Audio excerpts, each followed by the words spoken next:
Hey there, tonight we're uncovering the gritty reality of life in a medieval merchant's caravan. What you're about to discover is a world where luxury is traded for grit, and the road is paved not with gold, but with dust and danger. If these stories help you unwind, I'd love a quick like or subscribe, but only if they're genuinely working for you. I'm curious where in the world you're listening from, so drop your location and local time in the comments. It's amazing seeing our little community span the globe through these historical tales. Now settle in, maybe turn on some white noise or grab your favorite blanket, and let's drift into tonight's story together. So, you wake up to the jostle of a cart that's less cozy camper and more medieval roller coaster of doom. Welcome to your first day in a 14th century merchant's caravan. Forget about the memory foam mattress. You're crammed into the back of a wooden cart so bumpy it could shake loose any dental fillings, if those were even a thing back then. Your fellow travelers snore and mumble, their breath mingling with the earthy scent of straw and the musty aroma of damp wool. Glamorous, right, as the sun peaks over the horizon, casting a golden hue over your not-so-luxurious caravan. Let's talk logistics. Running a caravan in the Middle Ages wasn't exactly a walk in the park. More like a grueling slog through muddy tracks that'd make modern potholes look like minor inconveniences. Back in 1340, or thereabouts, a merchant had to balance a budget tighter than a knight's chainmail. Maintaining a caravan was expensive. Think horses, oxen, and carts, not to mention the human resources. You'd have drivers, guards to fend off bandits, and maybe a chef if you were feeling particularly fancy. Speaking of costs, a single ox could set you back a staggering £2, about the equivalent of a skilled craftsman's annual salary. Want to hire a guard? That's another couple of shillings per day. Now, toss in unexpected expenses like replacing a broken wheel or bribing a gatekeeper, and you've got yourself an economic pressure cooker. Merchants weren't just hauling spices and textiles. They were hauling the weight of financial survival. Now, before you start romanticizing this as an ancient road trip, let's talk trade routes. The Silk Road, for instance, wasn't a single road but a sprawling network stretching over 4,000 miles from China to the Mediterranean. It was the superhighway of the medieval world, minus the asphalt. Caravans like yours were the lifeline of trade, bringing silk, spices, and other exotic goods to European markets. But don't forget the Hanseatic League, a commercial juggernaut of merchant guilds and market towns along the North and Baltic Seas. They were the Amazon prime of their day, minus the 2-day shipping guarantee. But why did this matter? Well, trade wasn't just about exotic goods. It was about power and influence. These merchants were the economic muscle behind the political and social gears of the time. Cities thrived or withered depending on their trade connections. A good relationship with a powerful league or successful trade route could mean prosperity, while a poor one could spell economic ruin. You're bouncing along, pondering the economic intricacies, when the caravan hits another bump, sending a jolt through your spine. Weather in the Middle Ages was as unpredictable as a modern-day reality TV show. Rain, snow, and impromptu hail could turn a simple journey into a day-long nightmare. Forget climate control. You're battling the elements with nothing more than canvas covers and cloaks that were soaked through hours ago. The road beneath you is less a road and more a suggestion of where the ground might be. Ruts and holes threaten to overturn carts, and the noise of creaking wood and clattering harnesses fills the air. Your driver curses in a language that's either Old English or just creatively colorful swearing. The pace is slow, about 20 miles a day if you're lucky, and the roads are kind, which they never are. That's like walking from one end of a modern city to the other, but with the added fun of constant danger and discomfort. As you jostle and bump your way across the medieval landscape, it's worth noting just how much these traders endured. Unpredictable weather and hazardous roads were just the start. Bandits lurked in forests, waiting to relieve merchants of their hard-earned goods. And let's not forget the ever-looming threat of disease. The Black Death was just around the corner, ready to decimate populations and disrupt trade like a medieval version of a stock market crash.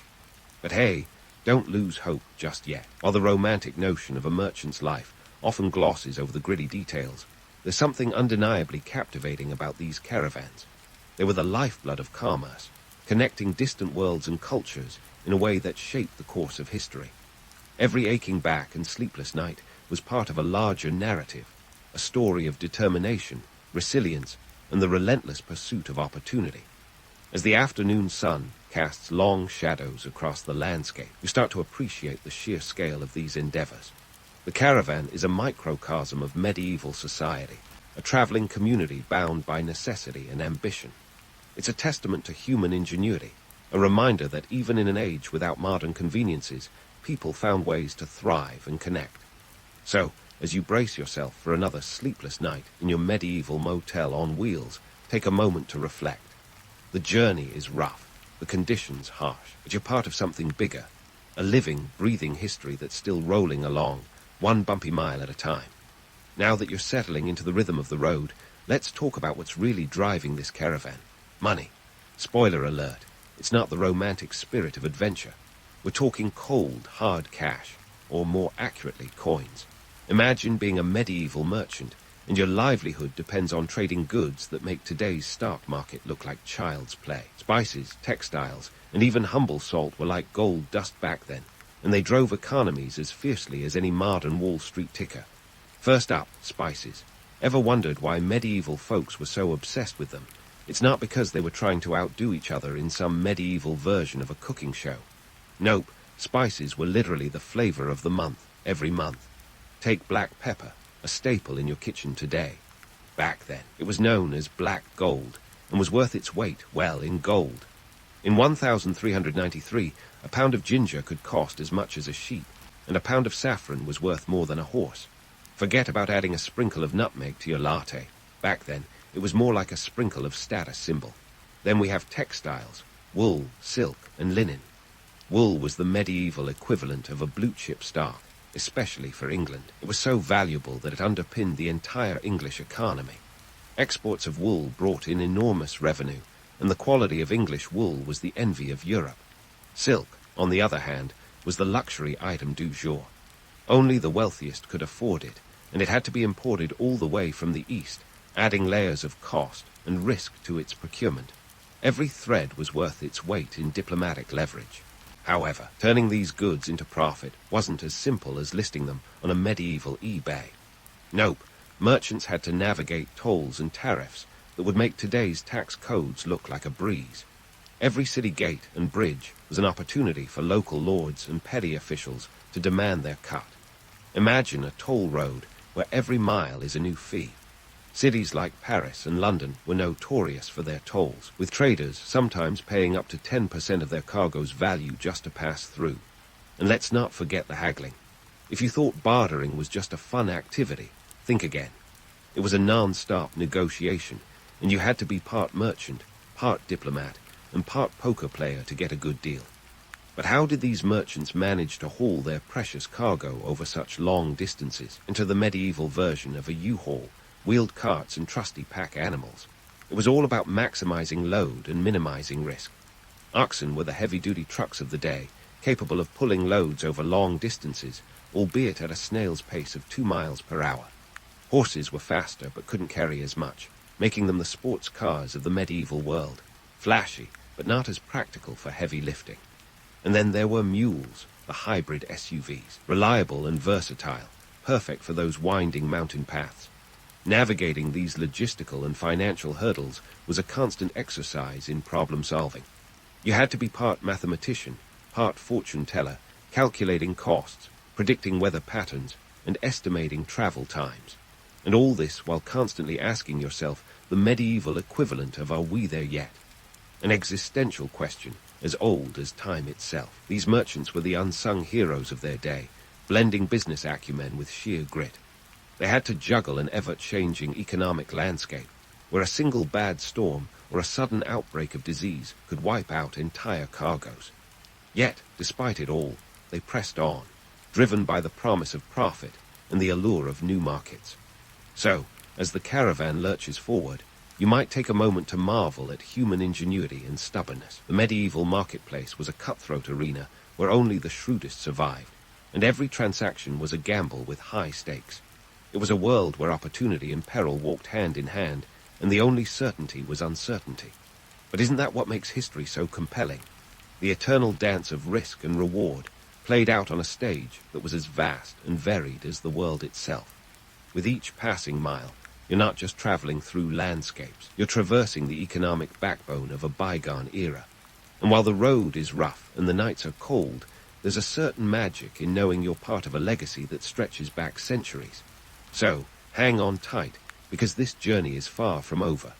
There are more bumps, bargains, and perhaps a few surprises ahead as we continue to unravel the rich tapestry of medieval commerce. As you trundle along, savoring the unique aroma of medieval travel, think sweaty arcs mixed with a hint of desperation. Let's dive headfirst into the social circus that is caravan life. Forget the idyllic notion of a tight-knit community on a grand adventure. This was more like a medieval reality show where everyone had an agenda, and alliances were as stable as a house of cards in a hurricane. First up, we have the merchants themselves, those entrepreneurial daredevils who risked everything for a slice of the medieval economic pie. These traders weren't just single-minded moneymakers. They were more like the Swiss Army knives of the business world. A typical caravan could include merchants from Venice, carrying spices as precious as gold, alongside Flemish traders, their carts groaning under the weight of luxurious woolen cloth. Diversity was the name of the game, and it was as colorful as a medieval tapestry, albeit with a few frayed edges. Then there were the hired guards, a motley crew of mercenaries, ex-soldiers, and anyone else with a weapon and a willingness to use it. These guys weren't just muscle. They were the medieval equivalent of a security detail, keeping an eye out for bandits who might be lurking in the bushes, ready to relieve the caravan of its precious cargo. Guards came with their own set of problems, often as rowdy and unpredictable as the dangers they were hired to prevent. They might have been hired muscle, but they were also human, and just as likely to squabble over pay as they were to fend off threats. Next, you have the drivers, those unsung heroes who somehow managed to keep the carts on the road, despite the fact that the road was more suggestion than reality. These folks were skilled navigators of the medieval landscape, juggling the impossible task of coaxing stubborn oxen and wayward horses across terrain that would make even the hardiest of adventurers weep. Drivers often hailed from the local regions, their language peppered with dialects as varied as the spices they transported. And let's not forget the cooks, if the caravan was lucky enough to have one. This individual had the unenviable job of turning whatever meager supplies they had into something vaguely edible. Forget gourmet meals. This was survival cooking at its finest, with recipes that included whatever you can find stew and mystery meat surprise. Even with limited resources, the cook's role was crucial, as a fed caravan was a happy caravan. Well, as happy as one could be while traipsing through mud and misery. Now, imagine all these characters thrown together in a chaotic blend of ambition, necessity, and sheer stubbornness. Social hierarchies emerged, often dictated by who had the most power or resources. Merchants wielded influence through wealth and connections, while guards held sway through sheer physical presence. Drivers and cooks, though lower in the pecking order, often had the ear of the caravan leaders, their practical skills a valuable commodity. But don't be fooled. This wasn't a harmonious ecosystem. Language barriers were as common as potholes, and just as treacherous. With traders hailing from different corners of the known world, communication was a tapestry of tongues, a cacophony of Latin, Arabic, Old French, and more. Misunderstandings were inevitable, leading to tensions that could explode faster than a medieval catapult. You'd think with all the languages flying around, they'd have invented a medieval version of Google Translate. But alas, they had to rely on gestures and guesswork. Cultural differences added another layer of complexity. Customs and social norms varied wildly, and what was perfectly acceptable in one culture could be an affront in another. Imagine trying to negotiate a deal only to realize that your perfectly innocent hand gesture was actually a grave insult. Oops.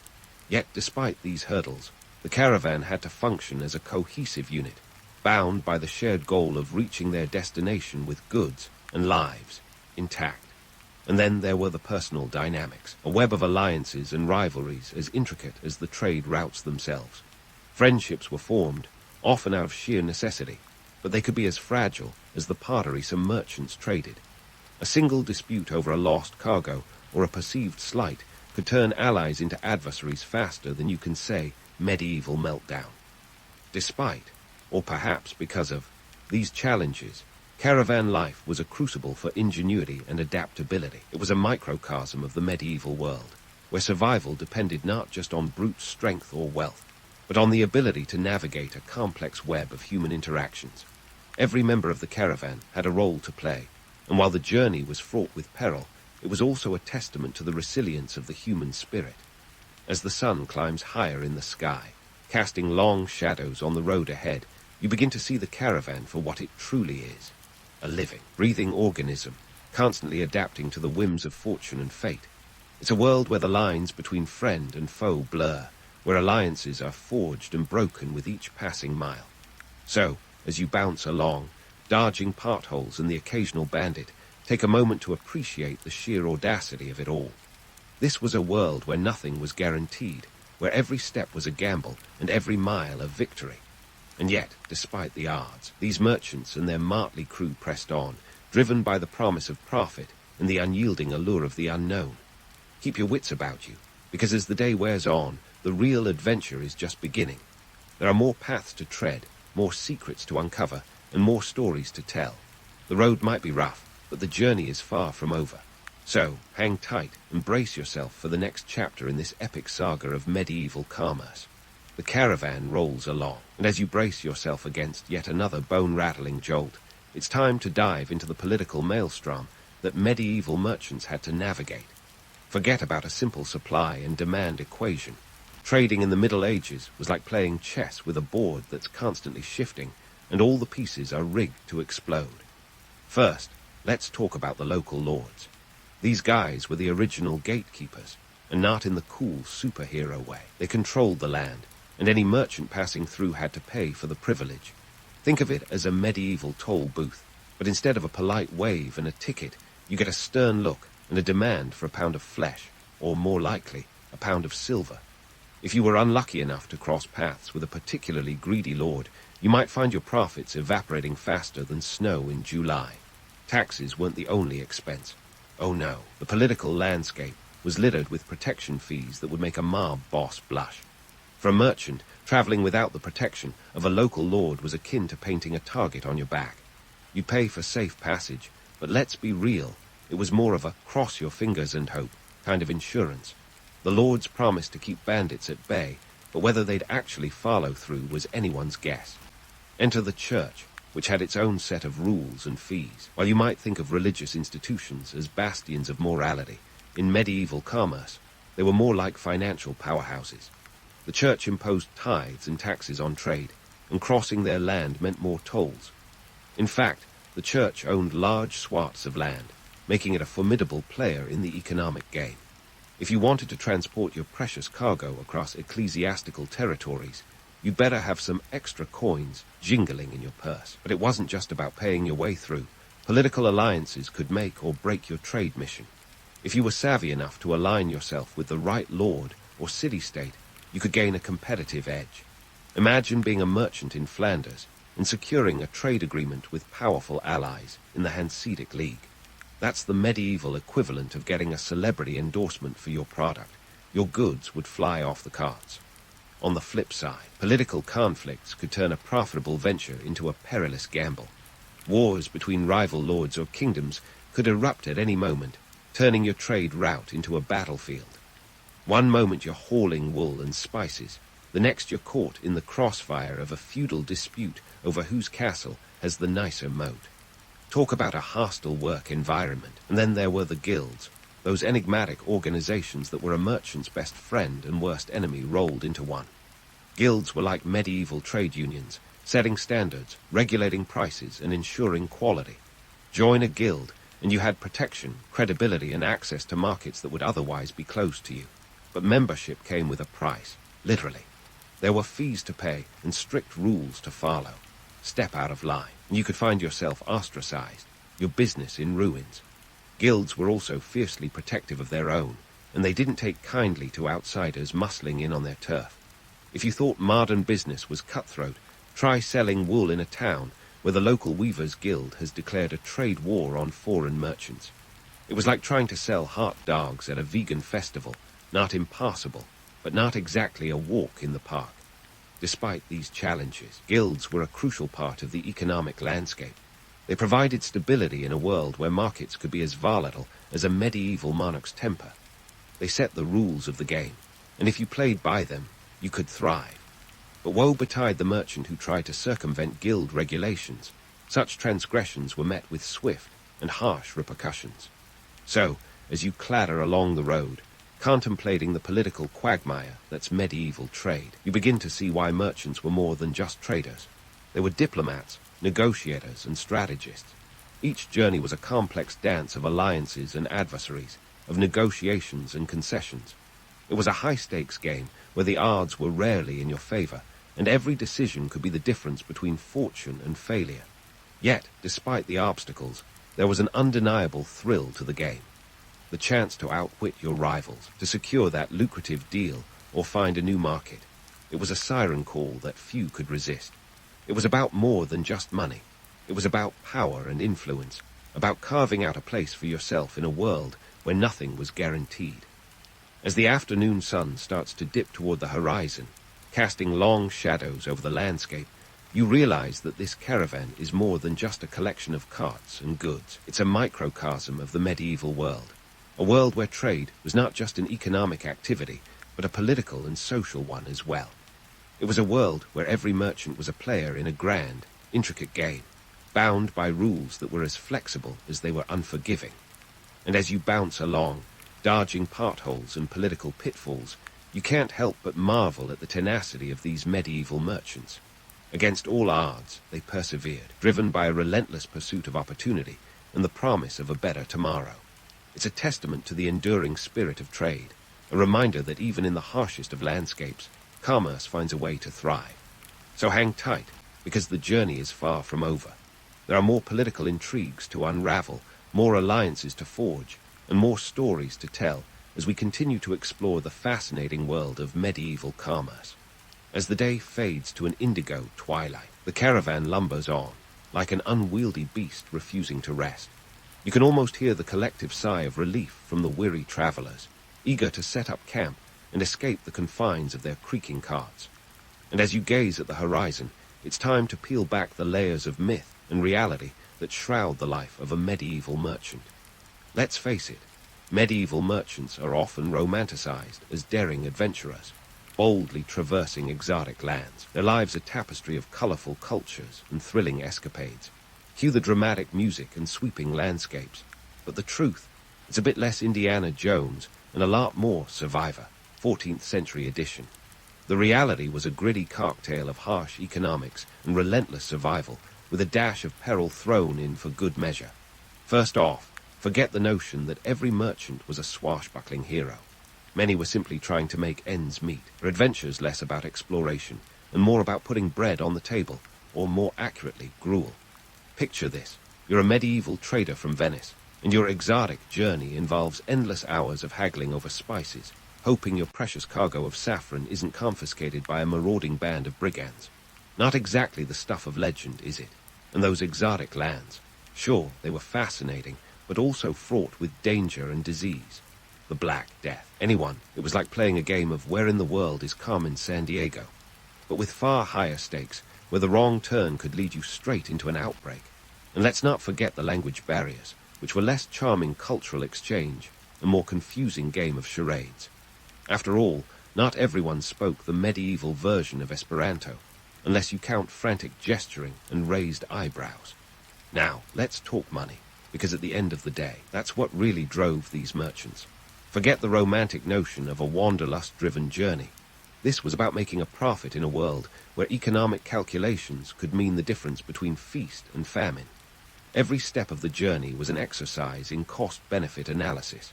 Should you take the shorter, riskier route and save on time, or opt for the longer, safer path and risk your goods spoiling?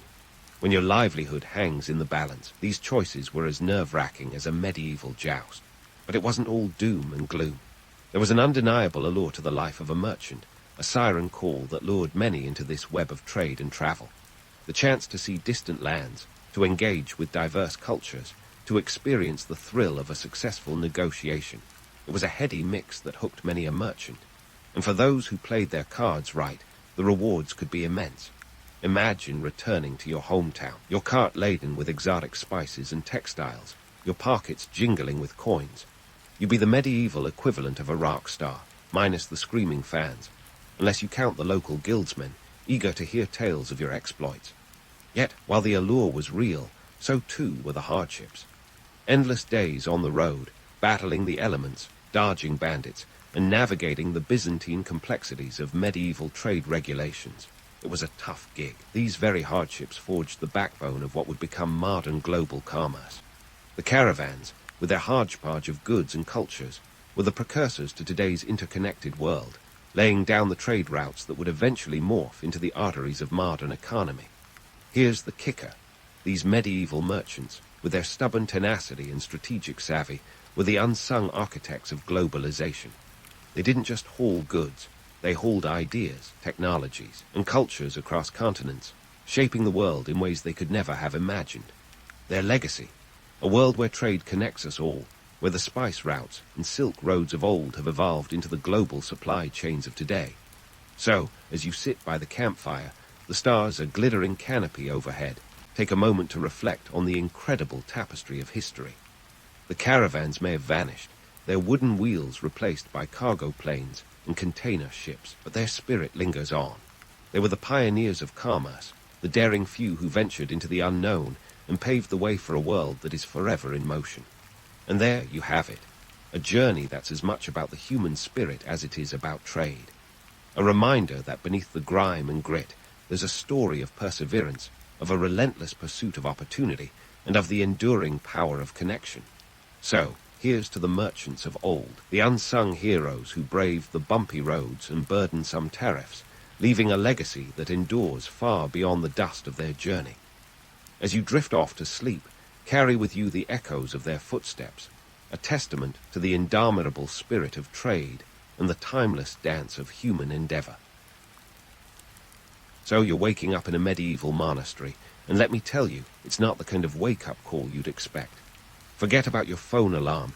The first sound piercing the chilly pre-dawn air is the haunting melody of the divine office, the first of 8 daily rounds of chanting.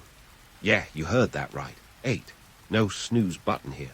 The monks start their day with matins, a service that kicks off around 2 a.m. I know you're thinking, who in their right mind gets up at 2 a.m.? Well, these guys did, and not just for the fun of it. Now, let's talk about why these daily routines were stricter than your high school vice principal. Spoiler alert, it wasn't just about being holy. Sure, piety was a big part, but there was a hefty dose of practicality involved. You see, monasteries were like the medieval version of Fortune 500 companies. They were economic powerhouses, owning lands, collecting rents, and producing goods. The meticulous schedule kept the monks busy and, more importantly, out of trouble. No time for simple thoughts when you're chanting, praying, or tilling the fields from dawn till dusk. And speaking of tilling the fields, these routines weren't just spiritual exercises. They were full-on workouts. Picture this. You're wearing a heavy woolen habit, not exactly breathable fabric, and working in the sun.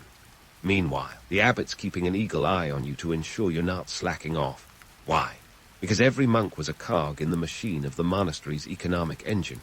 The more you worked, the more wealth the monastery amassed. Talk about devotion with dividends. So, why such a rigid schedule? Well, the church had a pretty straightforward plan. Keep the monks too busy to fall into temptation. No idle hands here.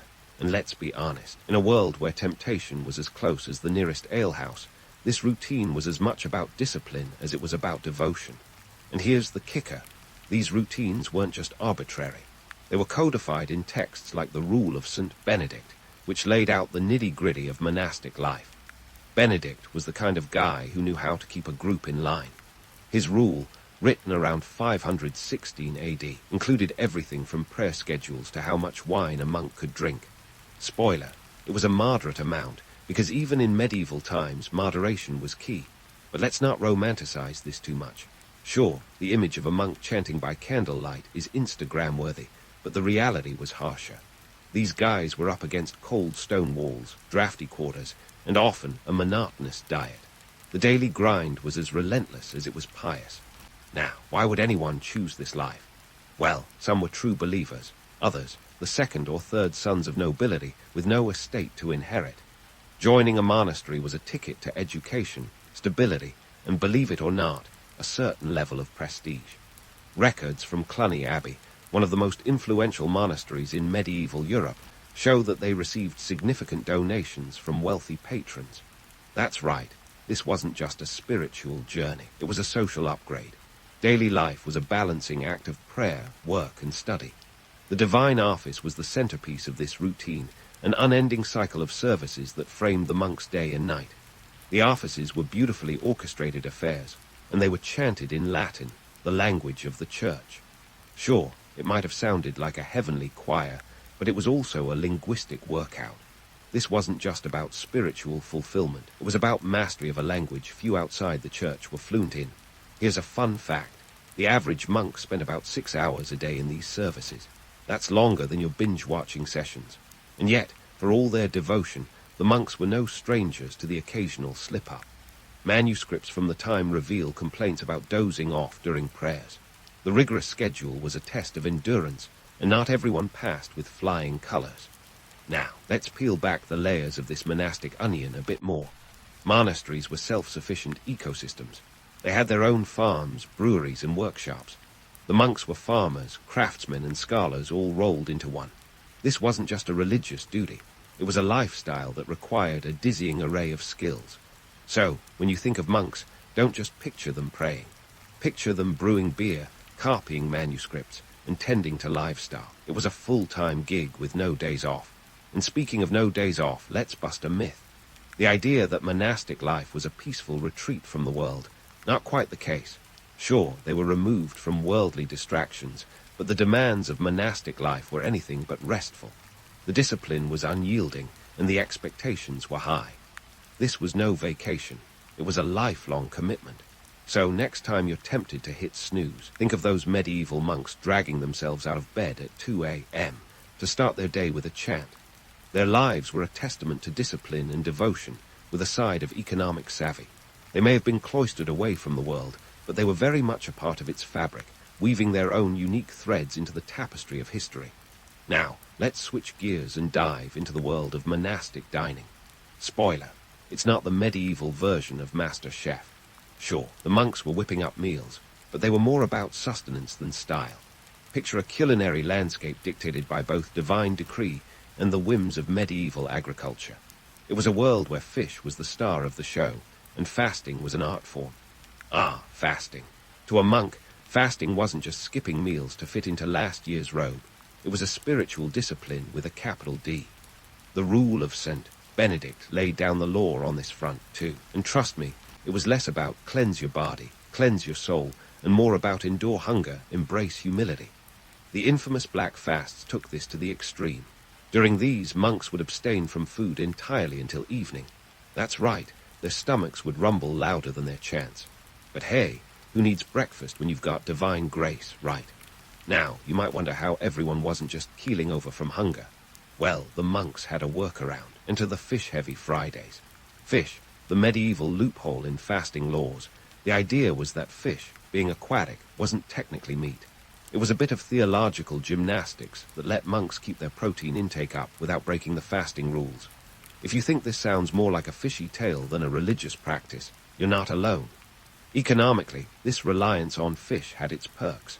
Monasteries near the coast, or with access to rivers, had a golden ticket. They could harvest fish and trade it, boosting their coffers while keeping their souls squeaky clean. It was like having a side hustle that also got you into heaven. But not all monasteries were blessed with aquatic access, which meant some had to get creative with their fasting menus. Enter the humble pea, lentil, and barley, the true unsung heroes of monastic diets. High in protein and easy to grow, they were the medieval equivalent of superfoods, minus the Instagram-worthy smoothie bowl. Now, let's talk logistics. If you think organizing a potluck is tough, try running a medieval monastery's pantry. Monks weren't just praying for their daily bread, they were baking it, and milling it, and harvesting the grains. The entire supply chain was in-house. This wasn't just a spiritual exercise, it was a demonstration of economic self-sufficiency. The goal was to produce everything they needed, and sometimes a little extra to trade. Because let's face it, even in the Middle Ages, everyone appreciated a good barter. But here's the twist. While some monks adhered strictly to the dietary rules, others were known to bend them like a blacksmith shaping iron. Historical records hint at the occasional clandestine feast. Yep, some monks had a knack for turning water into wine, or at least finding a way to sneak a bit of meat into their meals. This wasn't just about indulgence, it was about survival. After all, the human body can only take so much fasting before it starts demanding answers, or a steak. The economic implications of these diets were far-reaching. Monasteries became centers of agricultural innovation, driven by the need to feed their inhabitants under stringent guidelines. They experimented with crop rotations and animal husbandry techniques that would influence farming practices for centuries. In essence, monks were the original agri-scientists, but instead of lab coats, they wore habits. Their dietary practices not only shaped their daily lives, but also had ripple effects on the medieval economy, influencing everything from local markets to trade routes. Here's another juicy tidbit. The monks' penchant for fish and lentils wasn't just about spiritual purity or economic savvy. There was a political angle too. By adhering to these dietary rules, monasteries set themselves apart from the secular world. It was a not-so-subtle reminder that they were dedicated to higher ideals, even if their stomachs occasionally disagreed. It was a statement as much as it was a practice, reinforcing the monastery's role as a bastion of spiritual and moral authority in a world that was often anything but. So, what's the takeaway from all this culinary contemplation? Monks were masters of making do with what they had, turning religious doctrine into practical dietary guidelines. But don't romanticize the simplicity too much. This was a life of constant negotiation between spiritual ideals and earthly needs. Monks' kitchens were as much a battleground as their prayer halls, with the stakes being both divine favor and the very real need to not starve. In the end, monastic life was a complex tapestry woven from threads of faith, necessity, and a dash of ingenuity. As we continue to unravel this story, remember that behind every chant, every fast, and every meal was a monk trying to balance the scales of heaven and earth. And if they happen to sneak a roast chicken into the mix, well, that's just human nature peeking through the veil of divine devotion. Stick around as we peel back more layers of the monastic lifestyle, because trust me, we're just getting to the juicy bits. Now that we've unraveled the monks' dietary dilemmas, let's plunge into the medieval medical practices that would make your local pharmacist blush. You see, monks weren't just about chanting and chanting some more. They had their fingers in the medicinal pie, too. And trust me, this was a brew of beliefs that would leave your head spinning faster than one of those herbal concoctions they loved so much. First up, let's talk about bloodletting. Ah, bloodletting, the medieval cure-all that wasn't. Picture this. You've got a headache, your friendly neighborhood monk shows up with a lancet, and suddenly you're donating more blood than the local Red Cross. The idea was simple. Bad humors in your blood were making you sick, so naturally you had to let them out. Think of it as the medieval oil change, but with far less scientific backing. If you think that sounds like a recipe for disaster, you're not wrong. Yet, despite the obvious risks, bloodletting was all the rage. In fact, it was so popular that some monks could bleed you faster than you could say, hypovolemic shock. Now, you might wonder how bleeding someone half to death fit into a life devoted to healing and holiness. The answer lies in medieval beliefs about health, which were as much about the soul as they were about the body. See, sickness wasn't just a physical ailment, it was a reflection of one's spiritual state. If you were ill, it was probably because you ticked off a saint or two, or maybe even the big guy himself. So naturally, fixing your body required a little spiritual TLC too. Of course, bloodletting wasn't the monk's only trick. Enter stage left, herbal remedies. Forget your modern-day supplements. In the medieval period, herbs were the botanical superheroes of the day. Monks had entire gardens dedicated to the stuff. St. John's wort for depression, feverfew for migraines, and let's not forget the ever-popular mandrake, which was believed to cure everything from insomnia to demonic possession. Yes, you heard that right. Demonic possession. Never underestimate the power of a good root. These monastic gardens weren't just aesthetic additions to the cloistered life. They were pharmaceutical factories in a world where your average lifespan was shorter than a medieval scribe's to-do list. Monasteries became centers of medical knowledge, with monks like Hildegard of Bingen writing treatises that combined herbal wisdom with a dash of religious doctrine. And while they didn't always get it right, let's face it, a mandrake won't do much for the flu. Their efforts laid the groundwork for future botanical studies. But here's the twist. Not all of these remedies were about healing in the way we'd understand today. Many were geared towards spiritual cleansing. Imagine popping a pill for your sins rather than your symptoms. The logic was straightforward. Purify the soul, and the body would follow. It's a mindset that highlights the blurred line between medicine and religion, where healing was as much about divine intervention as it was about earthly herbs. The reality, though, wasn't always divine. Some of these practices did more harm than good. The wrong herb could be as deadly as any illness, and bloodletting, as you might expect, often left patients weaker and sicker than before. Yet, in a world where superstition mingled freely with science, these methods persisted. After all, when the alternative was doing nothing and hoping for a miracle, a little lancet action seemed like a reasonable gamble. Economically, these practices had a ripple effect. Monasteries with well-tended herb gardens could trade their botanical bounty for goods or favors, making them indispensable to their local economies. The savvy abbot understood that a good herbalist was worth his weight in gold, or at least in barley.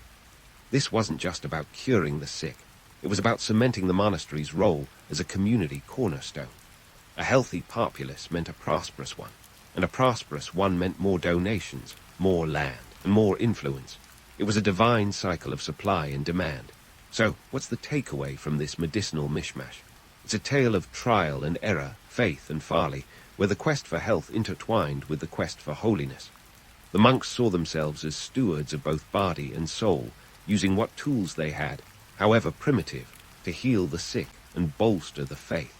While their methods may seem bizarre to us now, they were part of a broader medieval approach to health that emphasized balance, both earthly and ethereal. In the end, the medieval monks' medical practices remind us that human nature is a curious beast.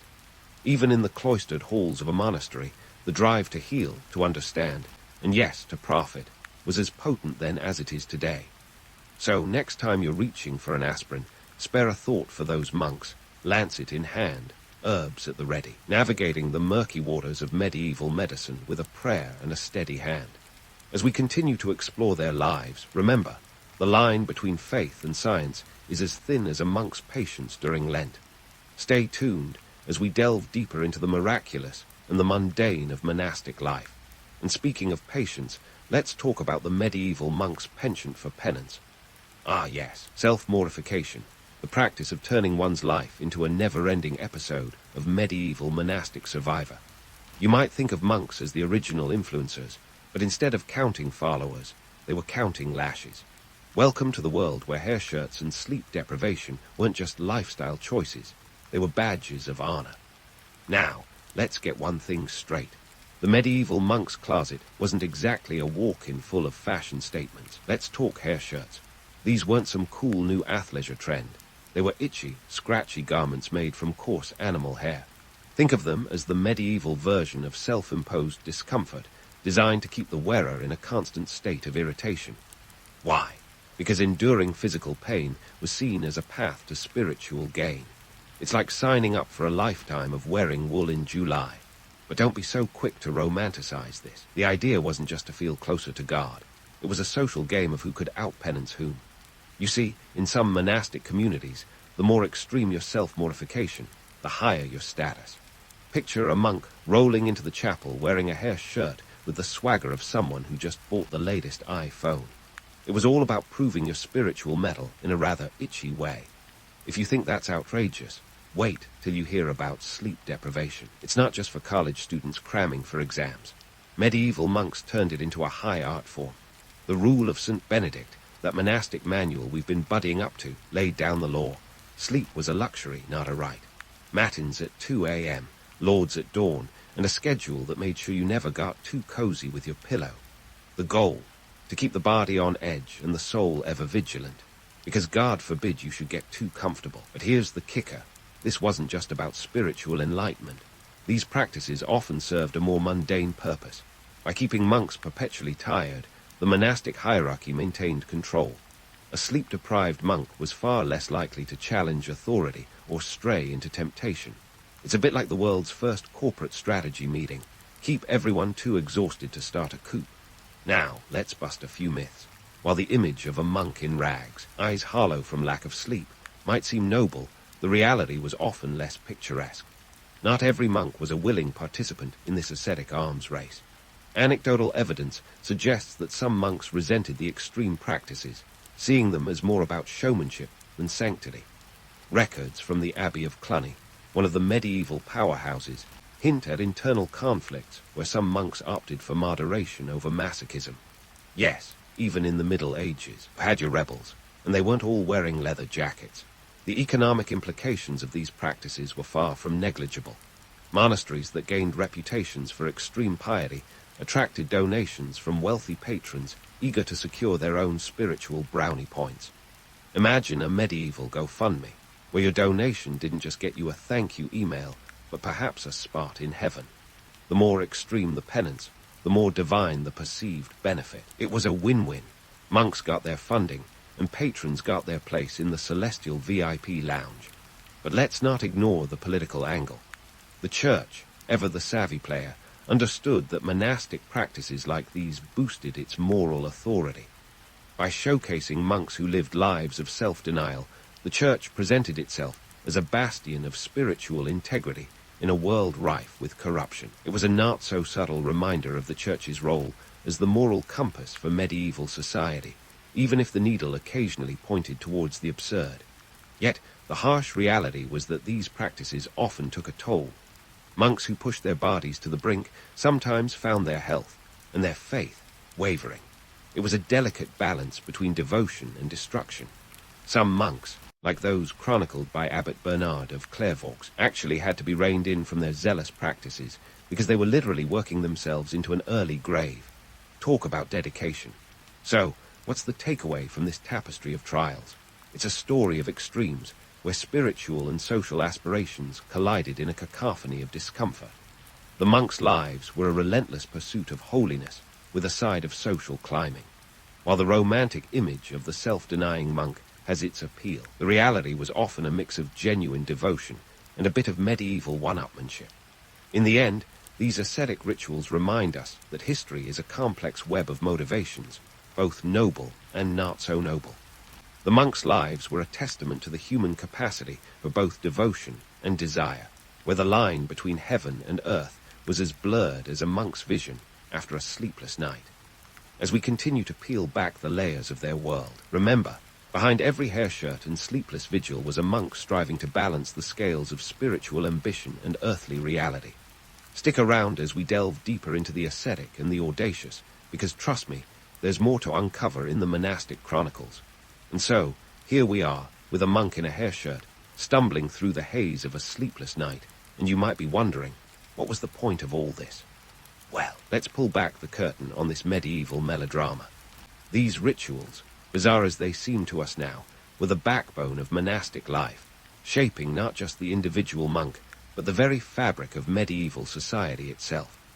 These practices were about more than just spiritual growth or social standing. They were a form of societal control, a way to keep the monastic community united and focused on their divine mission. Let's talk about cultural influence. Monasteries were more than just religious retreats. They were cultural epicenters. By the 12th century, they were cranking out manuscripts faster than your favorite TikToker churns out content. The scriptoriums were buzzing with scribes who meticulously copied texts by hand, preserving ancient knowledge and producing new works that would influence generations.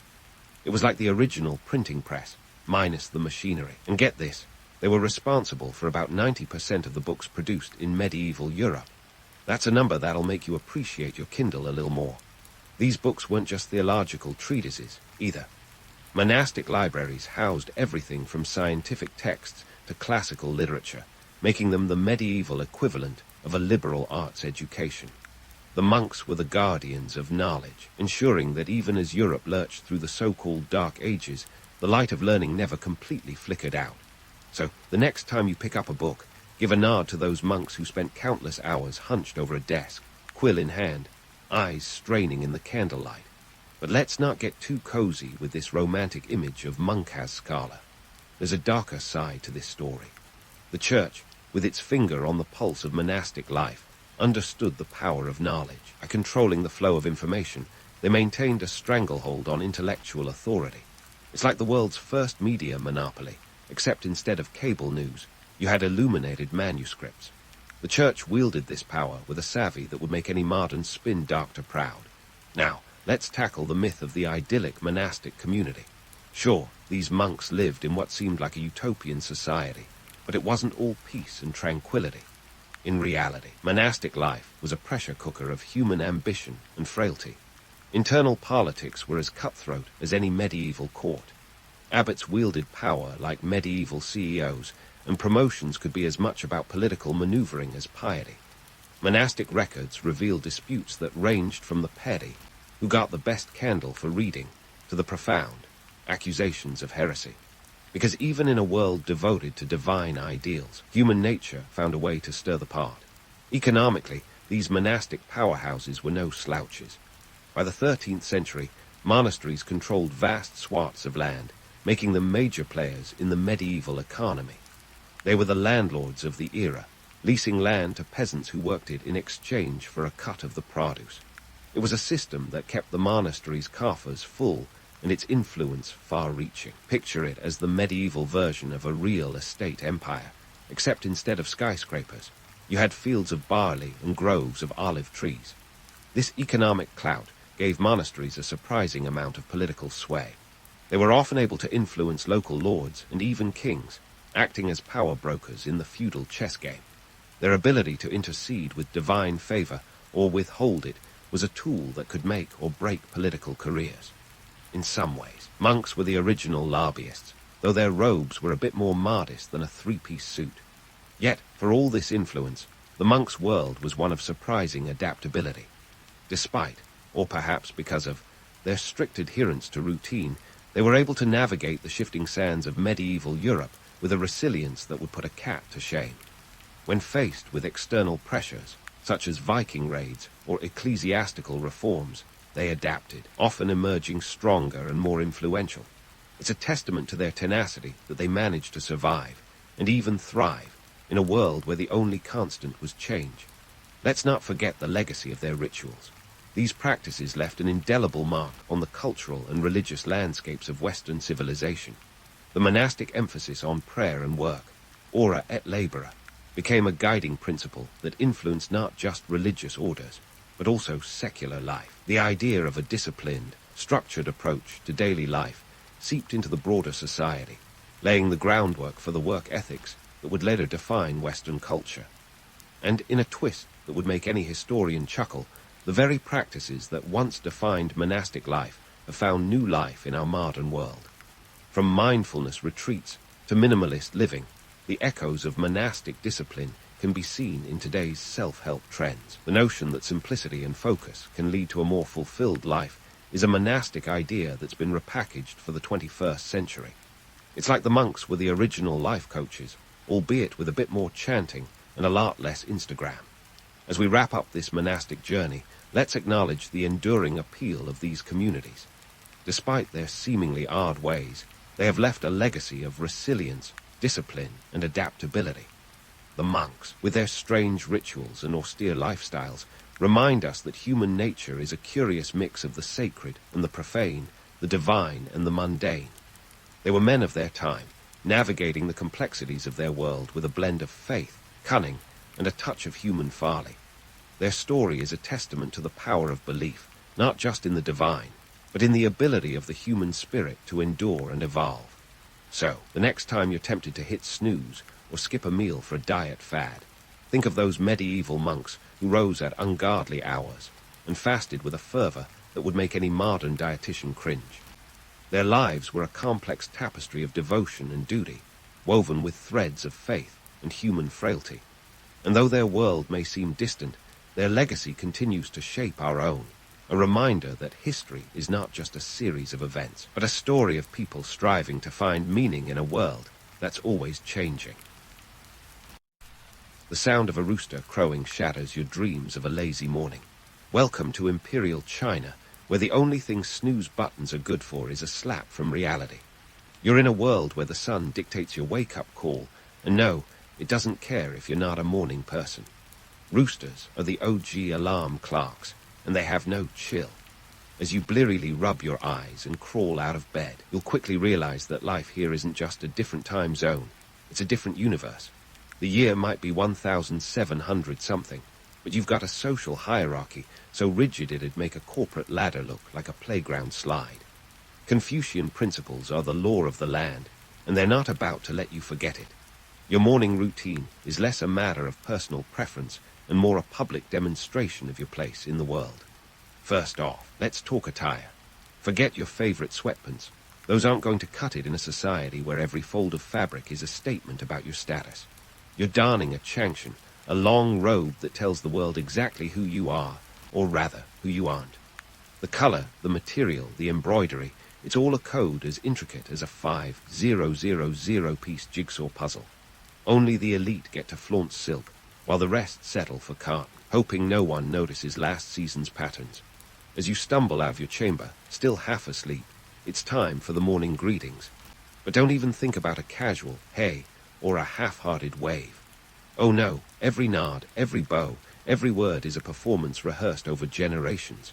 You greet your father with a deep bow, your mother with a slightly less deep one, and your siblings with the kind of nod that says, I acknowledge your existence, but let's not make a big deal of it.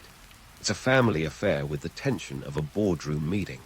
Now, let's dive into the bureaucratic beast that is the Imperial Chinese government. Imagine a sprawling organization with more red tape than a Christmas gift wrapping factory. The government here is a colossal machine of hierarchy and paperwork, the envy of any modern-day bureaucracy.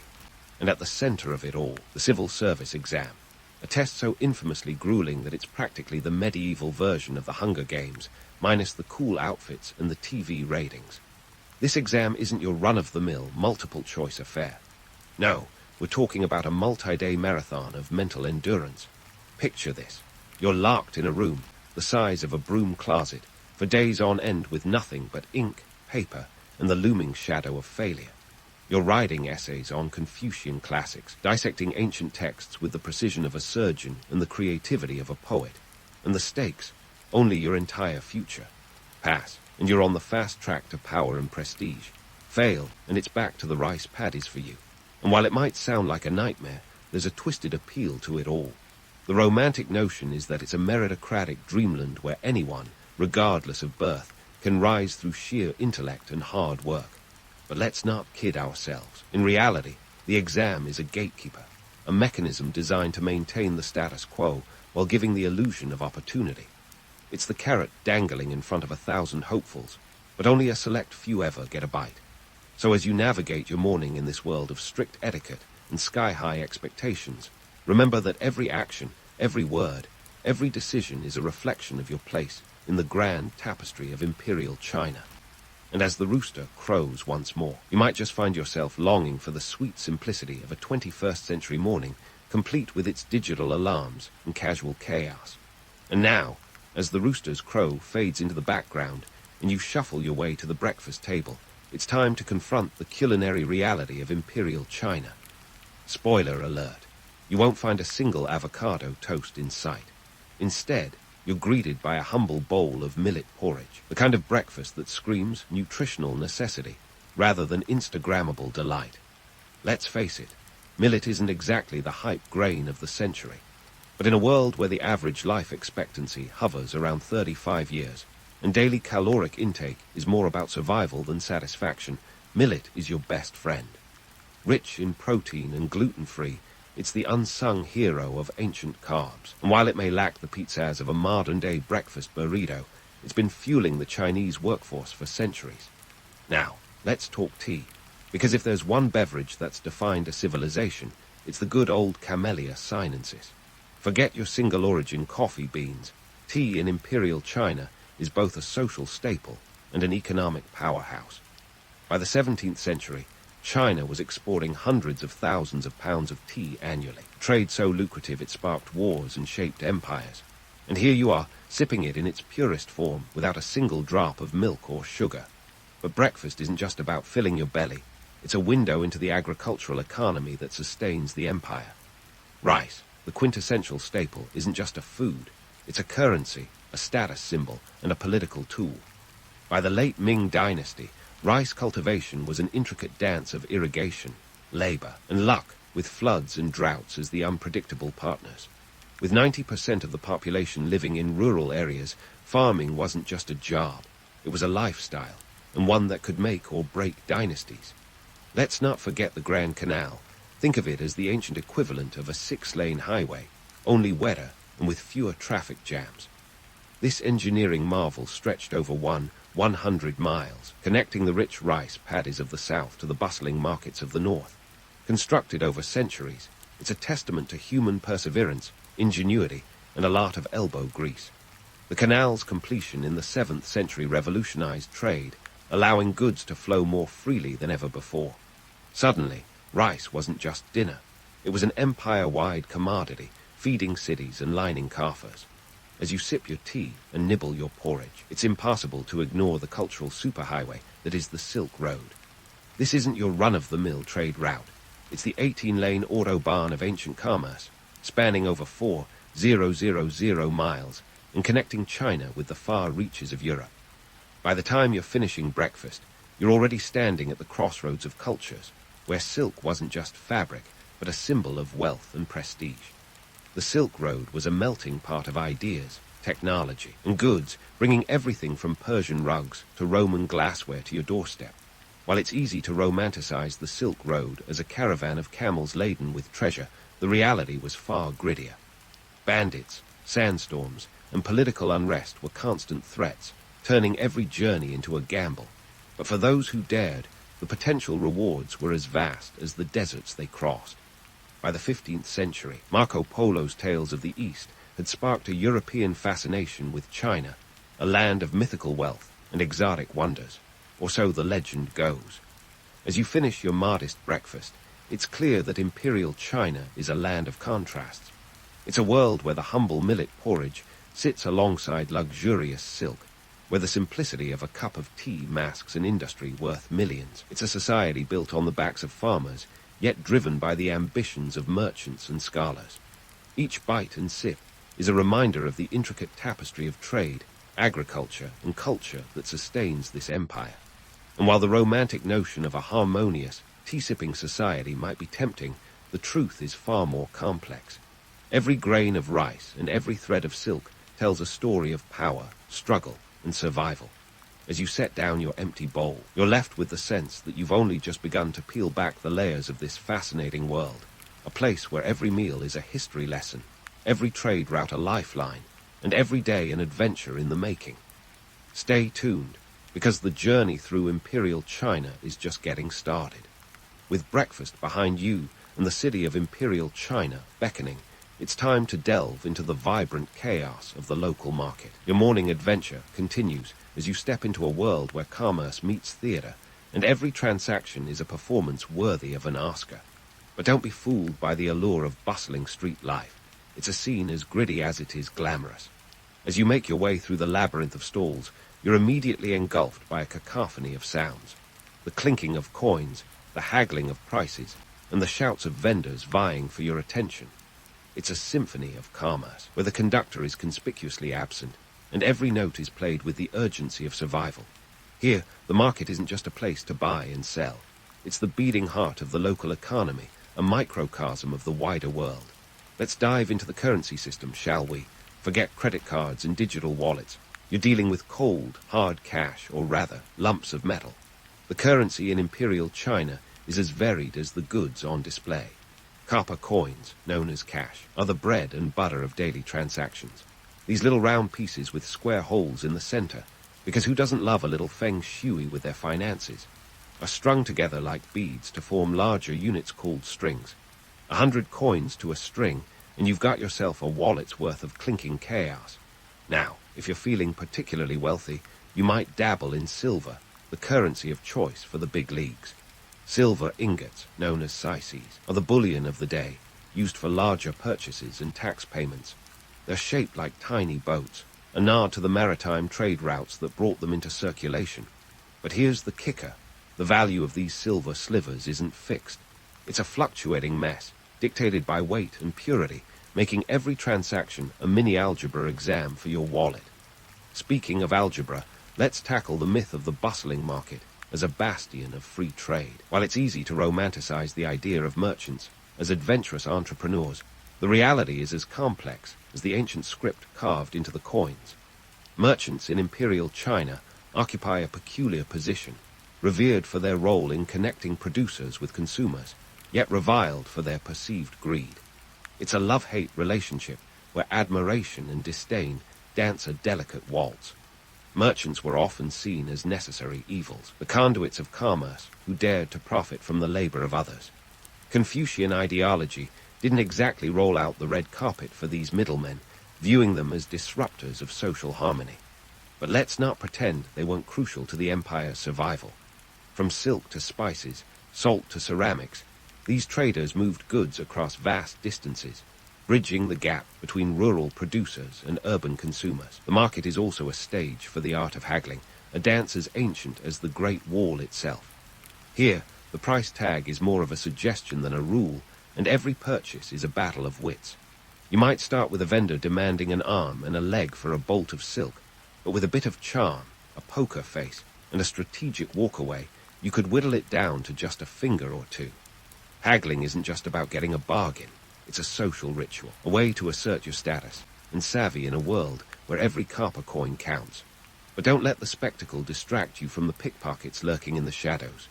In the bustling throng of humanity, where elbows jostle and bodies press, a light-fingered thief is always ready to relieve you of your hard-earned cash.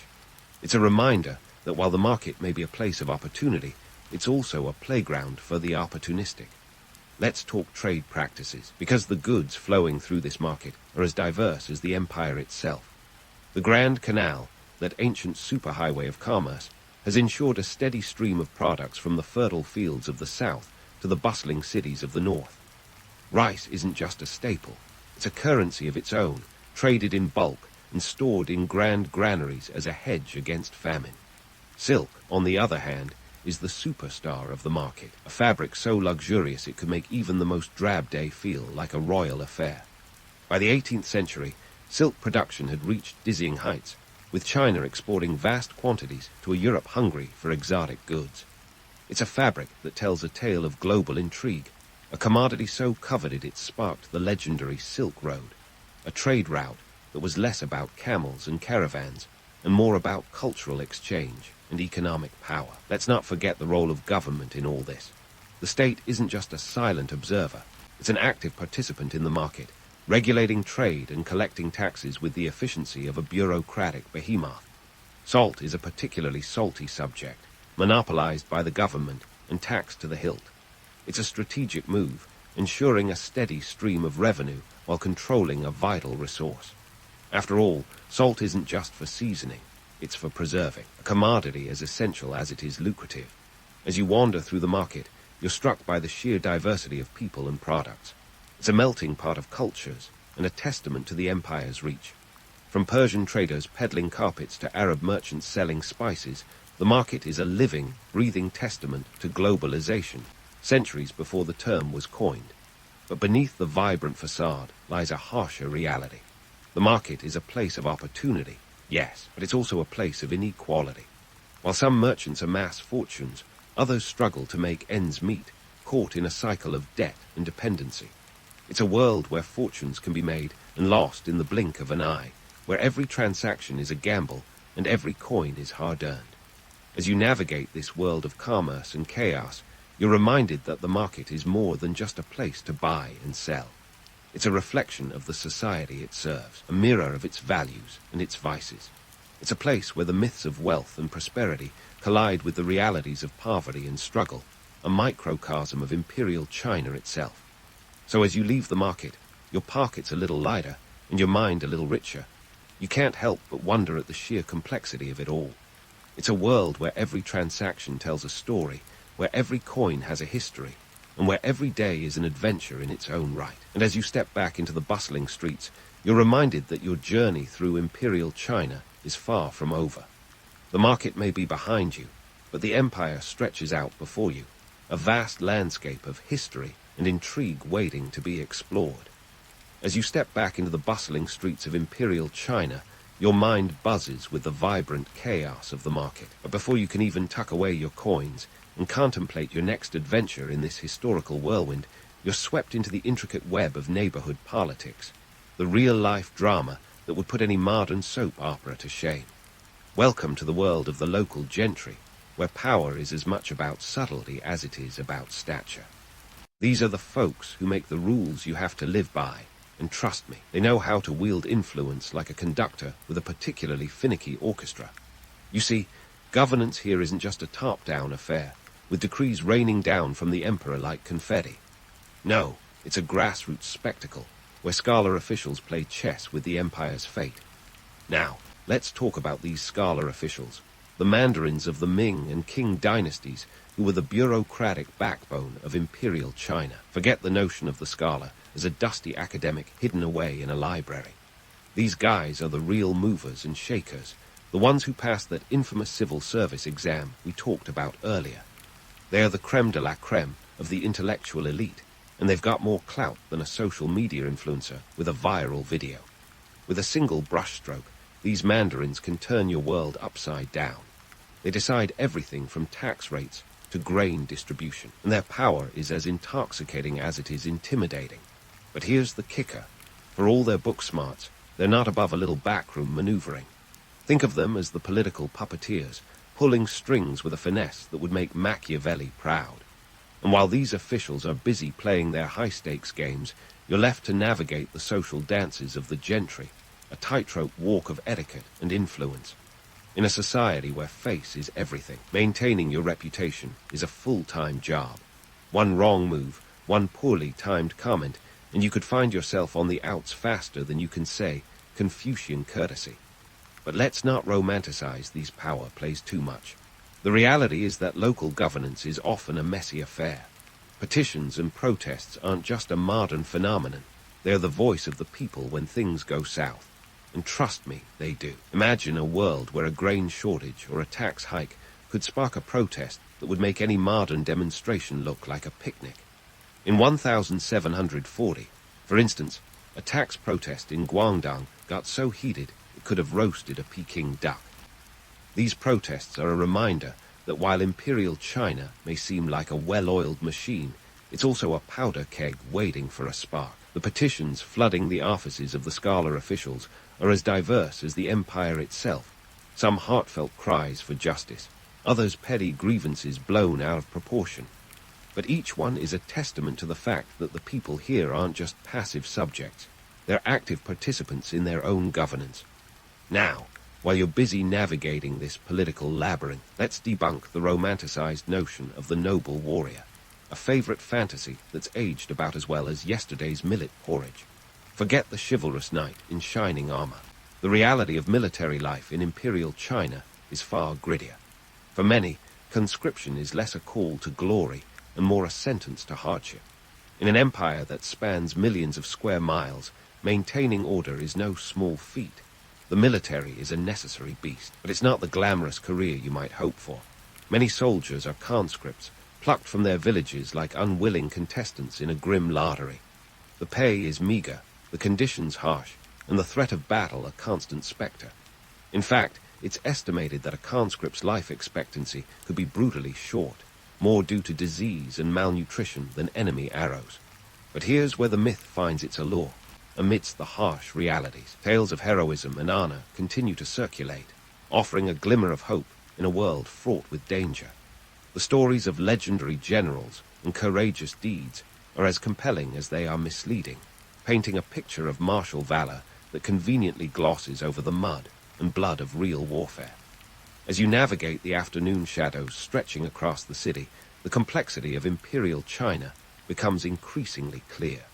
It's a society built on contrasts, where the political machinations of the gentry coexist with the harsh realities faced by the common soldier.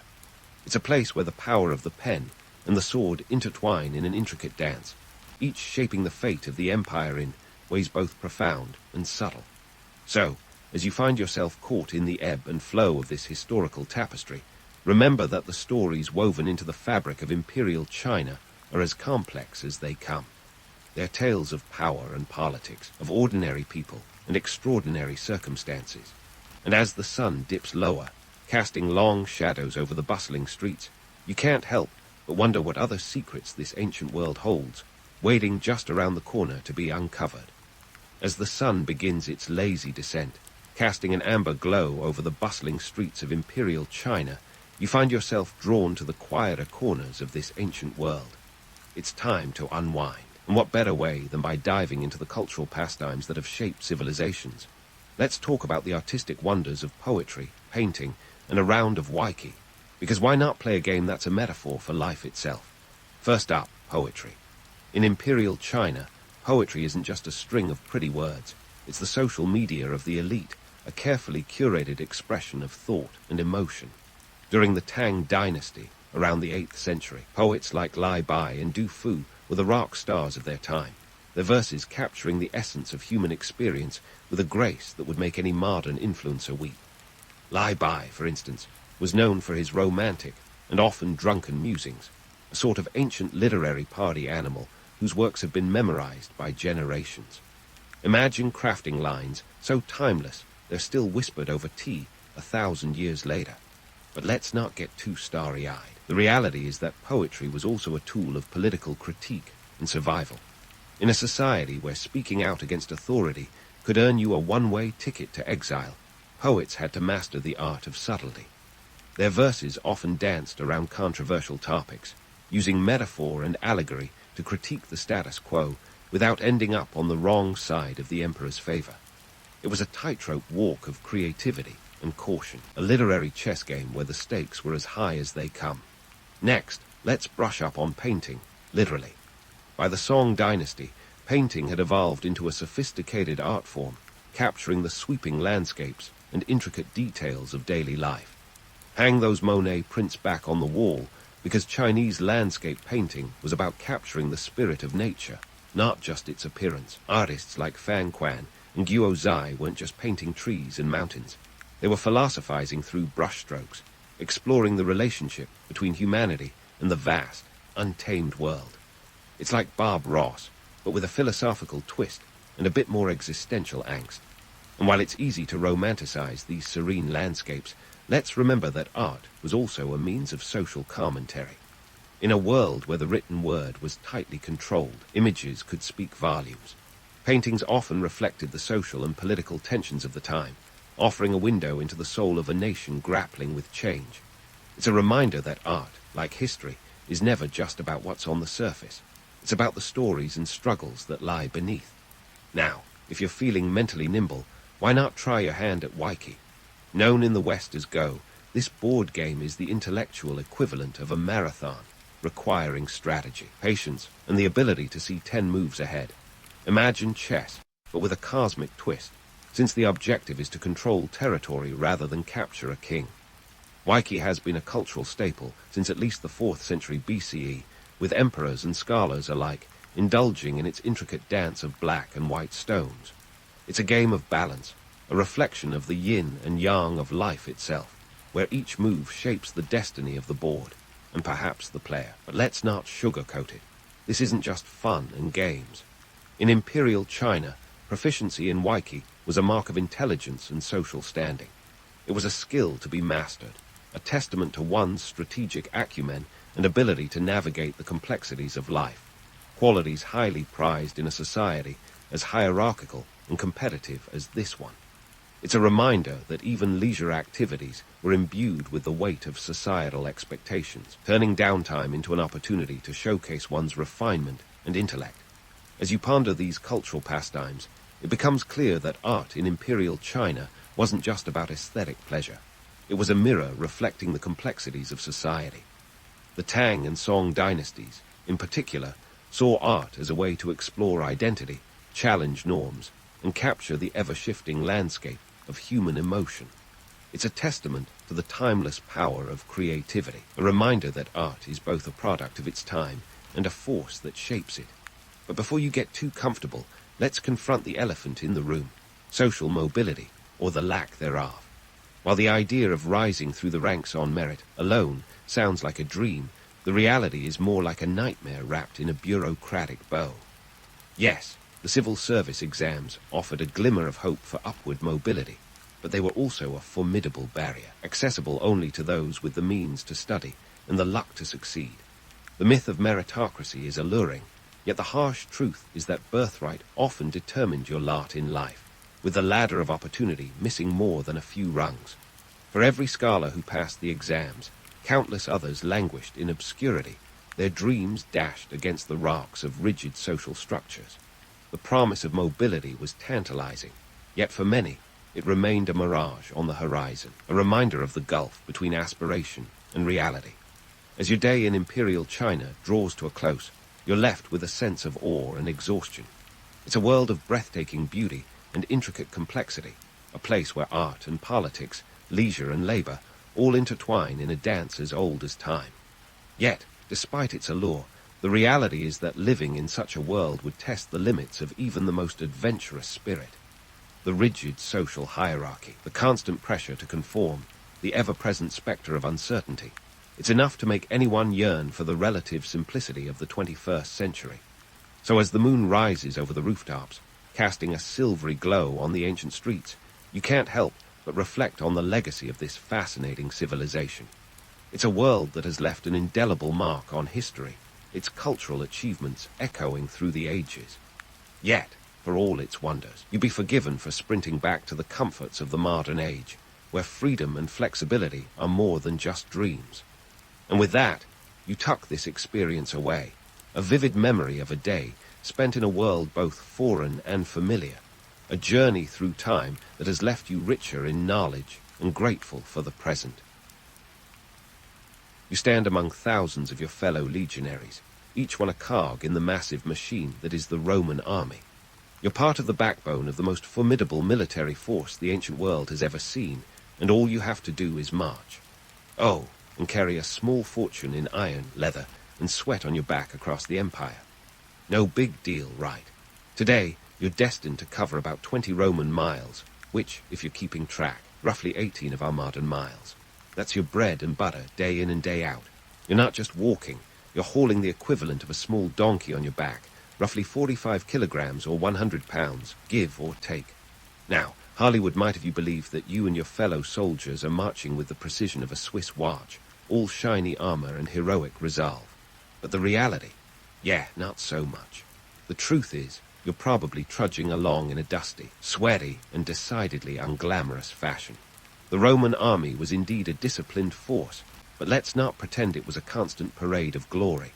While your centurions might bark orders with the authority of a drill sergeant, your feet are blistered, your shoulders ache, and you're probably wondering why you ever left home in the first place. Each day starts before dawn. You rise with the first hint of light, the air cool and filled with the murmurs of your comrades as they shake off sleep. Breakfast is a quick affair, usually some hardtack bread and whatever else you can scrounge up. The logistics of moving an army are no small feat, and the army's quartermasters have to be as sharp as your pilum.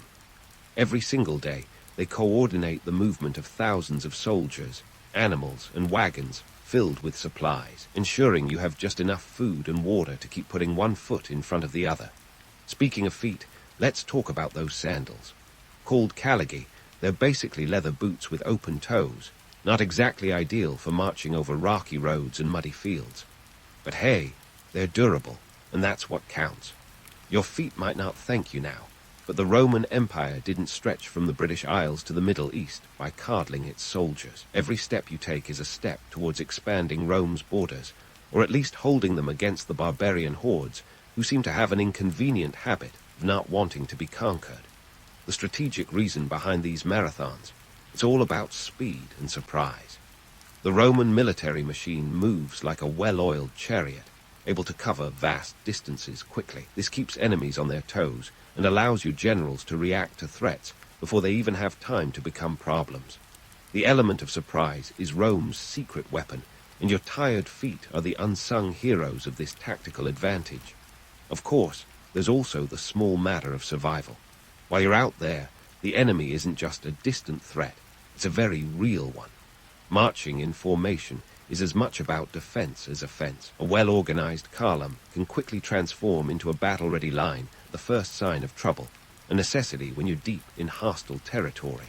Your shield isn't just for show, it's your lifeline. and you'd better be ready to use it at a moment's notice. But let's not forget the darker side of all this. The discipline that makes the Roman army so effective is also what makes it so brutal. Step out of line or fall behind, and you could face harsh punishments. The infamous decimation, executing 1 in 10 men as a lesson in obedience, isn't just a bedtime story. It's a very real threat hanging over your head.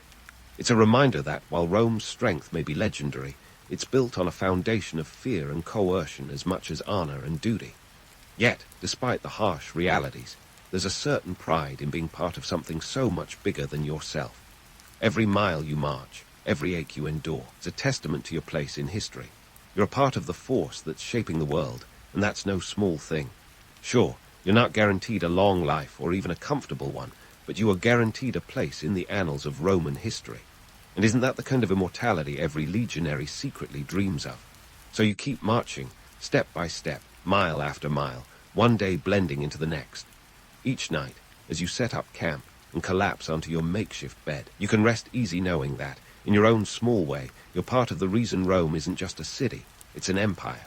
And that, my friend, is what makes all this madness worthwhile. As you drift off to sleep, the stars twinkling above like silent witnesses to your daily grind, let's pivot to something that may just keep you up at night. The cost of being a Roman legionary. Spoiler alert, it isn't cheap. You see, glamour of marching in the Roman army comes with a price tag that would make even the most ardent patriot wince. First up, let's talk armor and weapons. The gladius, your trusty short sword, doesn't come from a magical armory, free of charge. No, this bad boy can set you back about 120 denarii, which, just to put it in perspective, is the equivalent of several months' wages for the average Roman laborer.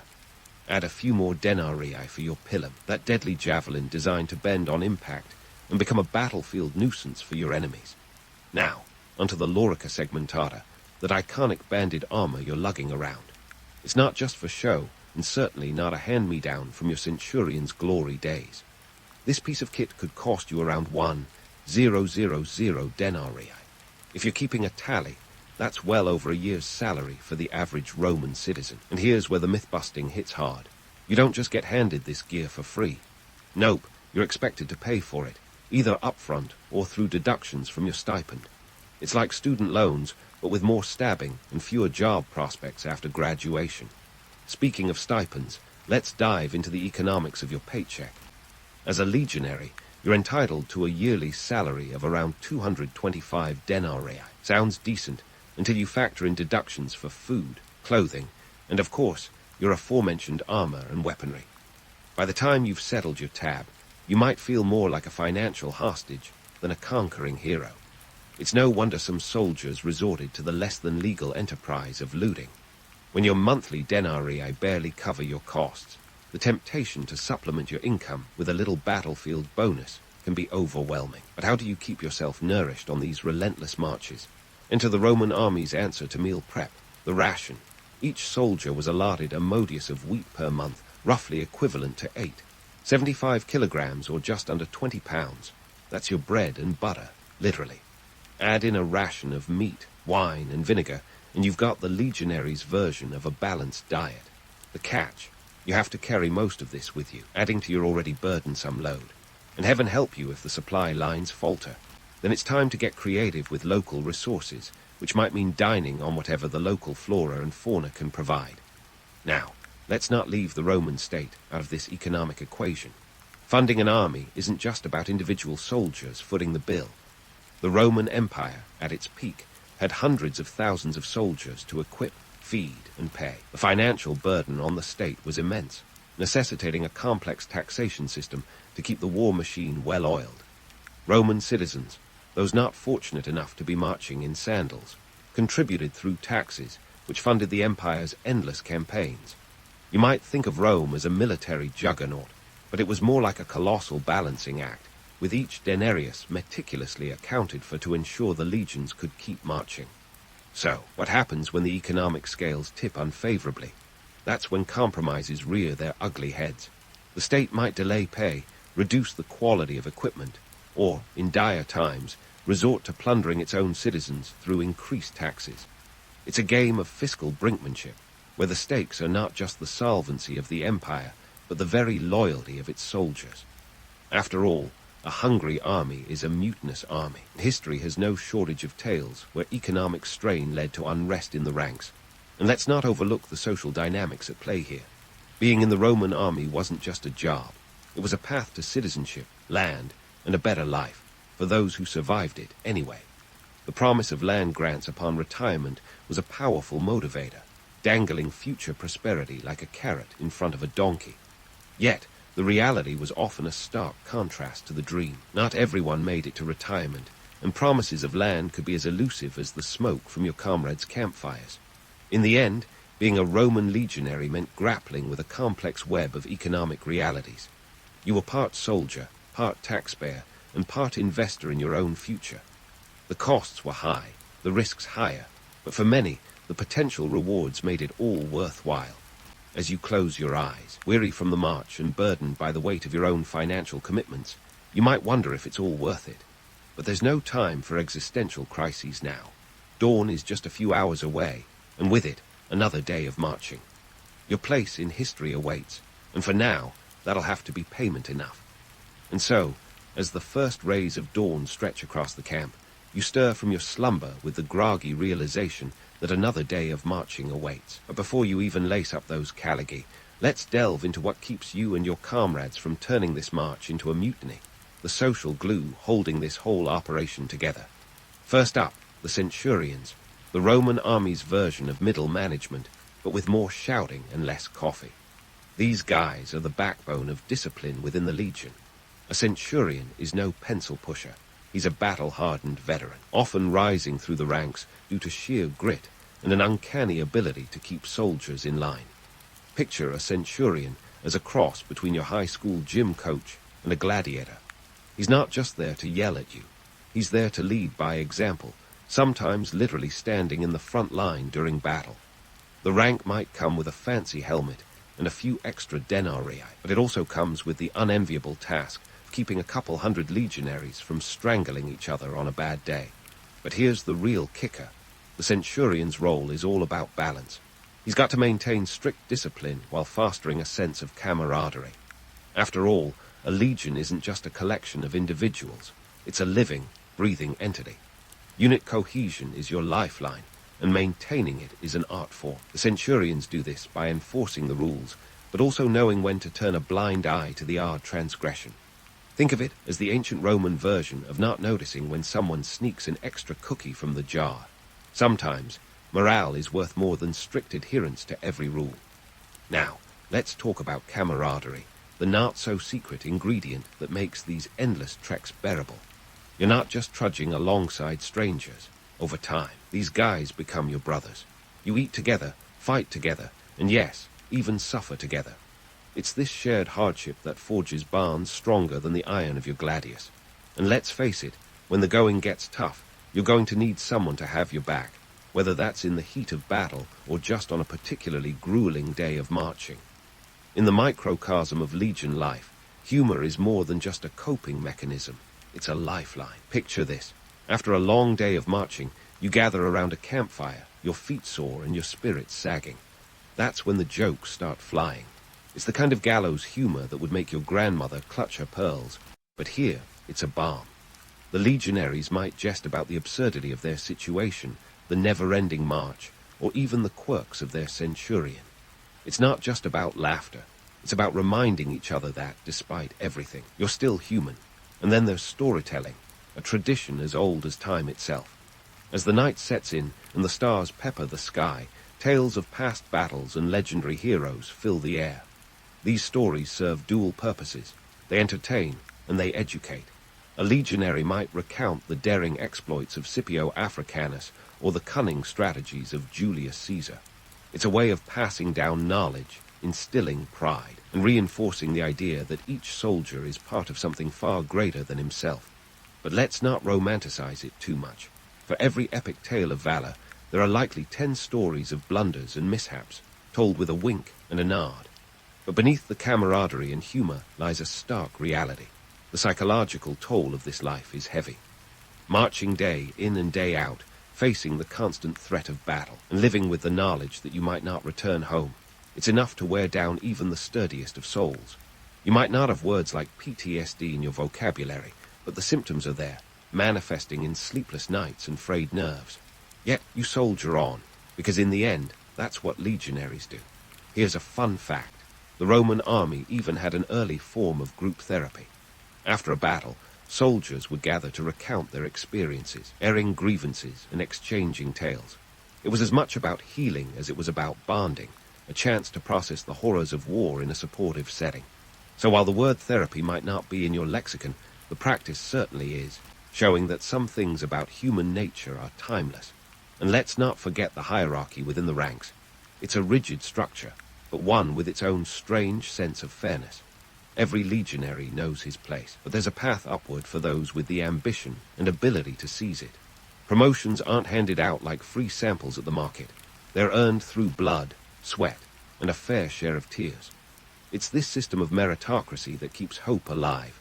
The idea that if you play your cards right, you might just find yourself donning the crested helmet of a centurion one day.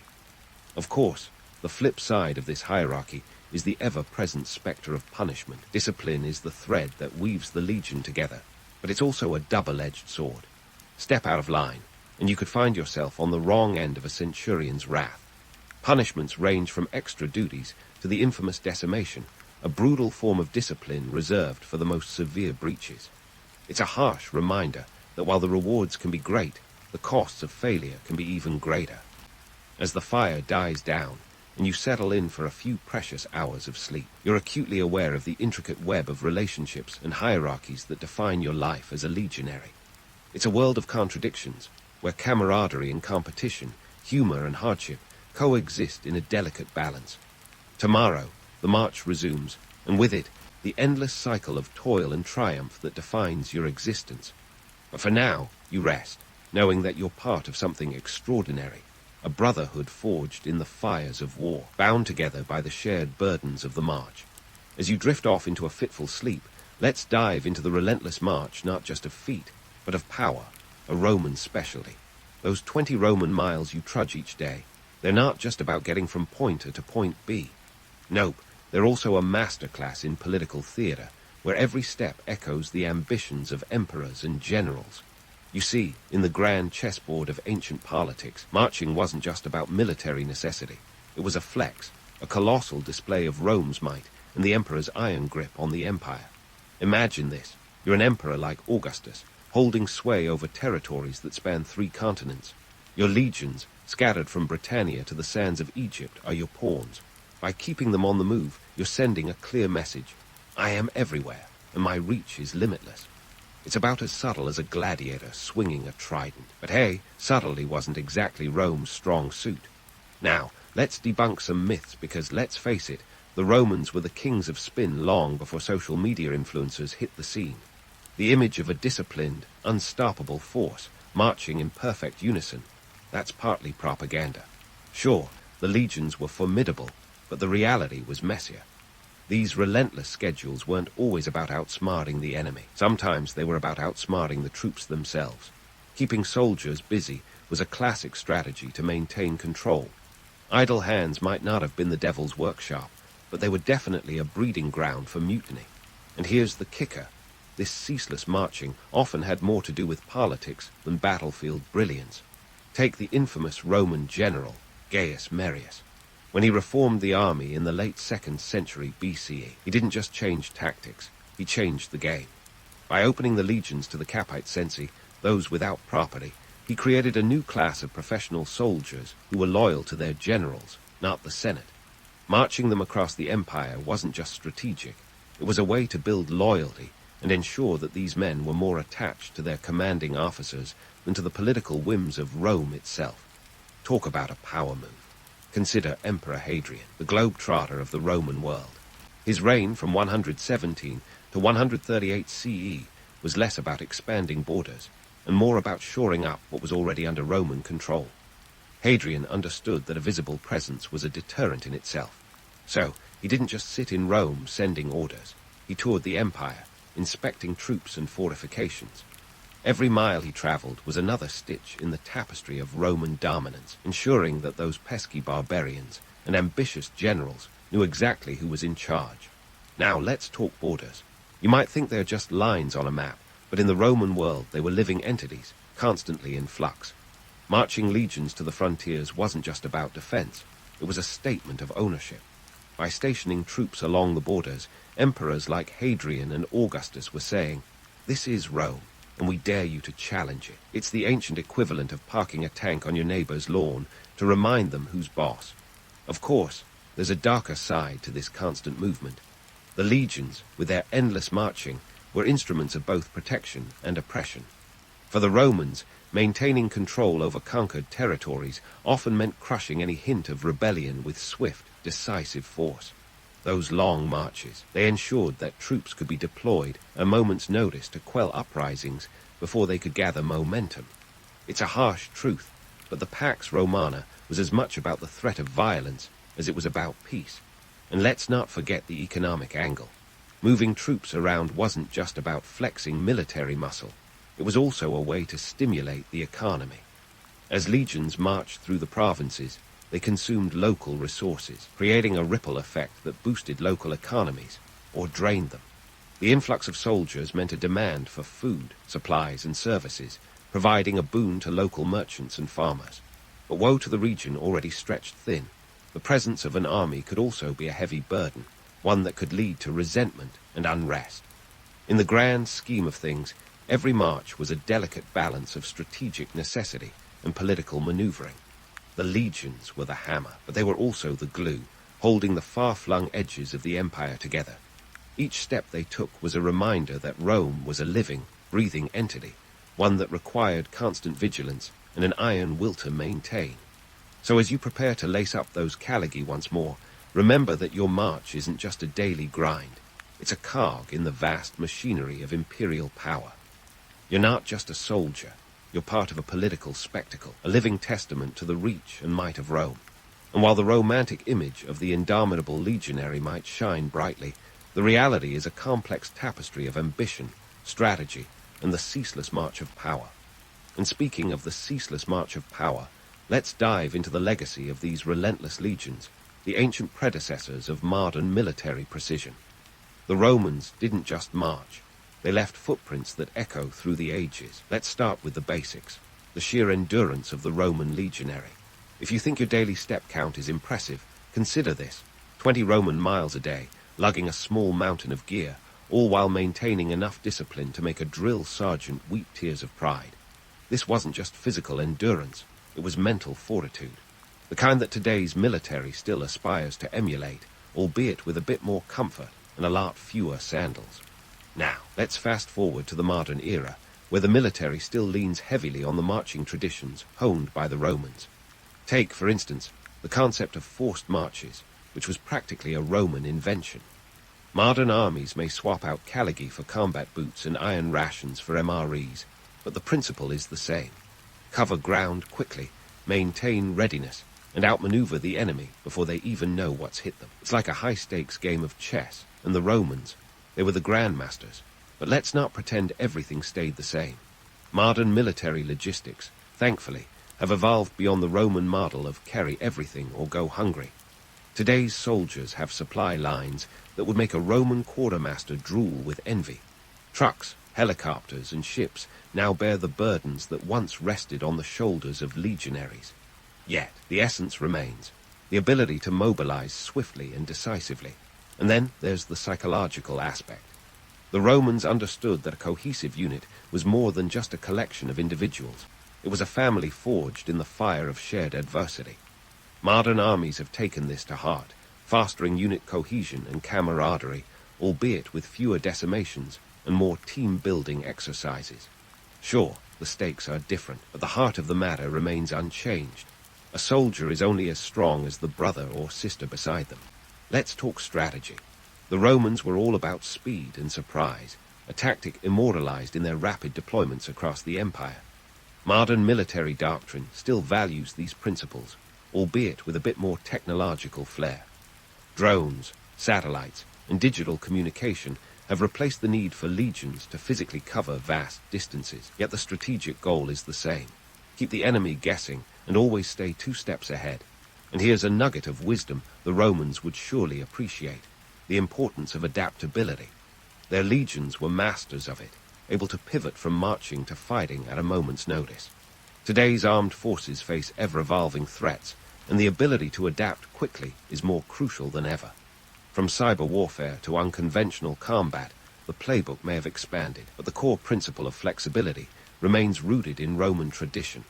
Now let's tackle the allure of the Roman legionary. Why, after 2 millennia, do these soldiers still capture our imaginations? Perhaps it's the romantic notion of the indomitable warrior, a figure of both myth and reality. Or maybe it's the tantalizing blend of discipline and chaos, the idea that order can be forged from the crucible of conflict. The Romans were masters of spin, crafting narratives that still resonate today, from the glory of the battlefield to the gritty reality of the march. And here's where the myth-busting comes in. We love to romanticize the Roman soldier, envisioning him as an invincible force of nature. But the truth is, these men were often as much victims of their empire as they were its champions. The glamour of conquest was often overshadowed by the harshness of life on the march, the unrelenting grind of duty. Yet, it's precisely this duality, the legend and the man, that keeps us fascinated. The legacy of the Roman legionary isn't just about military might, it's about endurance, innovation, and the complex tapestry of human ambition. Their story is our story, a testament to what we can achieve and what we must endure to get there. It's a reminder that, while the tools may change, the essence of soldiering, duty, honor, camaraderie, remains steadfast. As you ponder the legacy of these ancient soldiers, consider how far we've come and how much we owe to those who trudged before us, step by weary step. The Romans may have marched into history, but their spirit marches on, echoing through every soldier who picks up a pack and takes that first step into the unknown. So, as you wrap up this journey through the annals of Roman military life, remember that history isn't just a collection of dates and battles. It's a living narrative, one that continues to shape our world in ways both seen and unseen. The Roman legionaries may be long gone, but their endurance, their indomitable spirit, remains a part of our collective story. And that, my friend, is a legacy worth marching for. In the sweltering heat of the Venezuelan sun, a young Simon Bolivar likely wondered why his silver spoon was slightly tarnished. Born into one of the wealthiest Creole families on July 24, 1783, Bolivar's life was not exactly the stuff of revolutionary hardship. Nope, young Simon enjoyed all the luxuries money could buy, which in 18th century Venezuela meant sprawling haciendas, fine European Tudors, and enough servants to form a small army. His family's extensive estates and their slave labor force ensured that Bolivar didn't just have a cushion to fall back on. He had an entire feather bed. But here's where it gets interesting.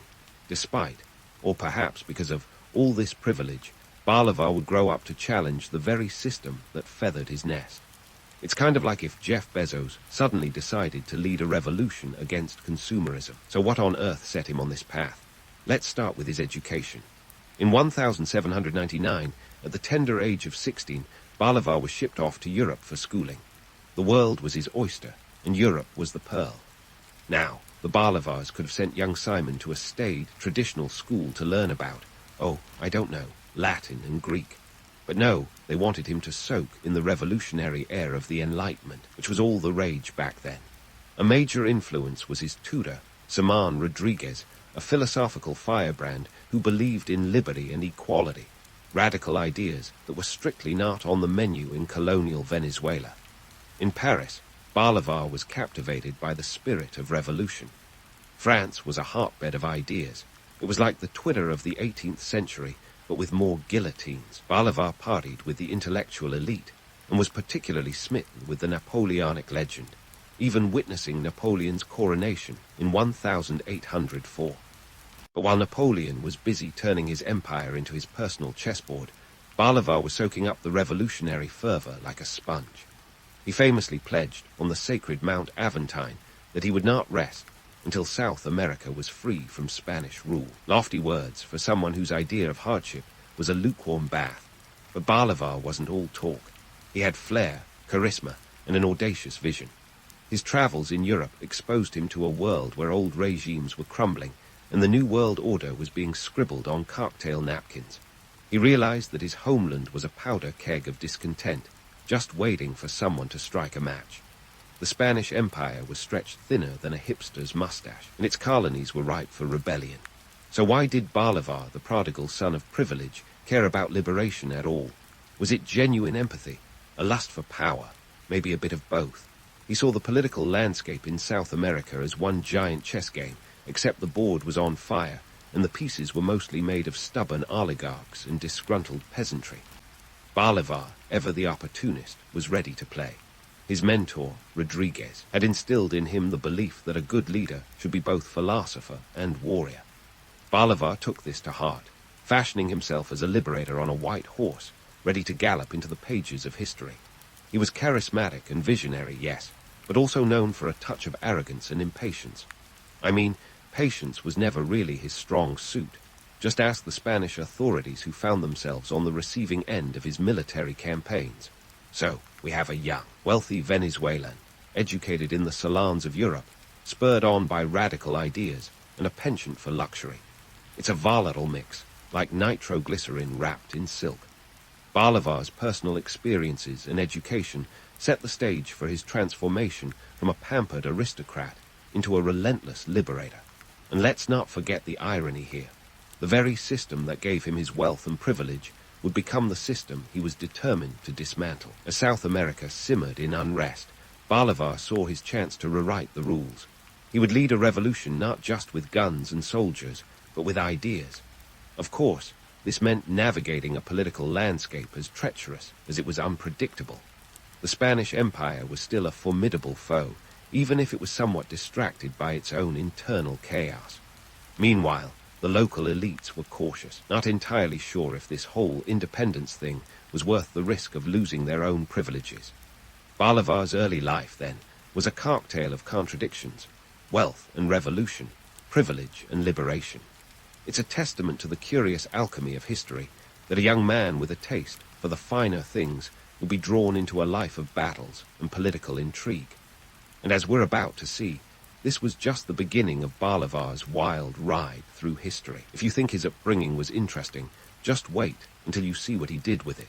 With Bolivar poised to leap into history, the stage was set for his initial forays into military strategy, or, as some might call them, his early, what was I thinking, campaigns.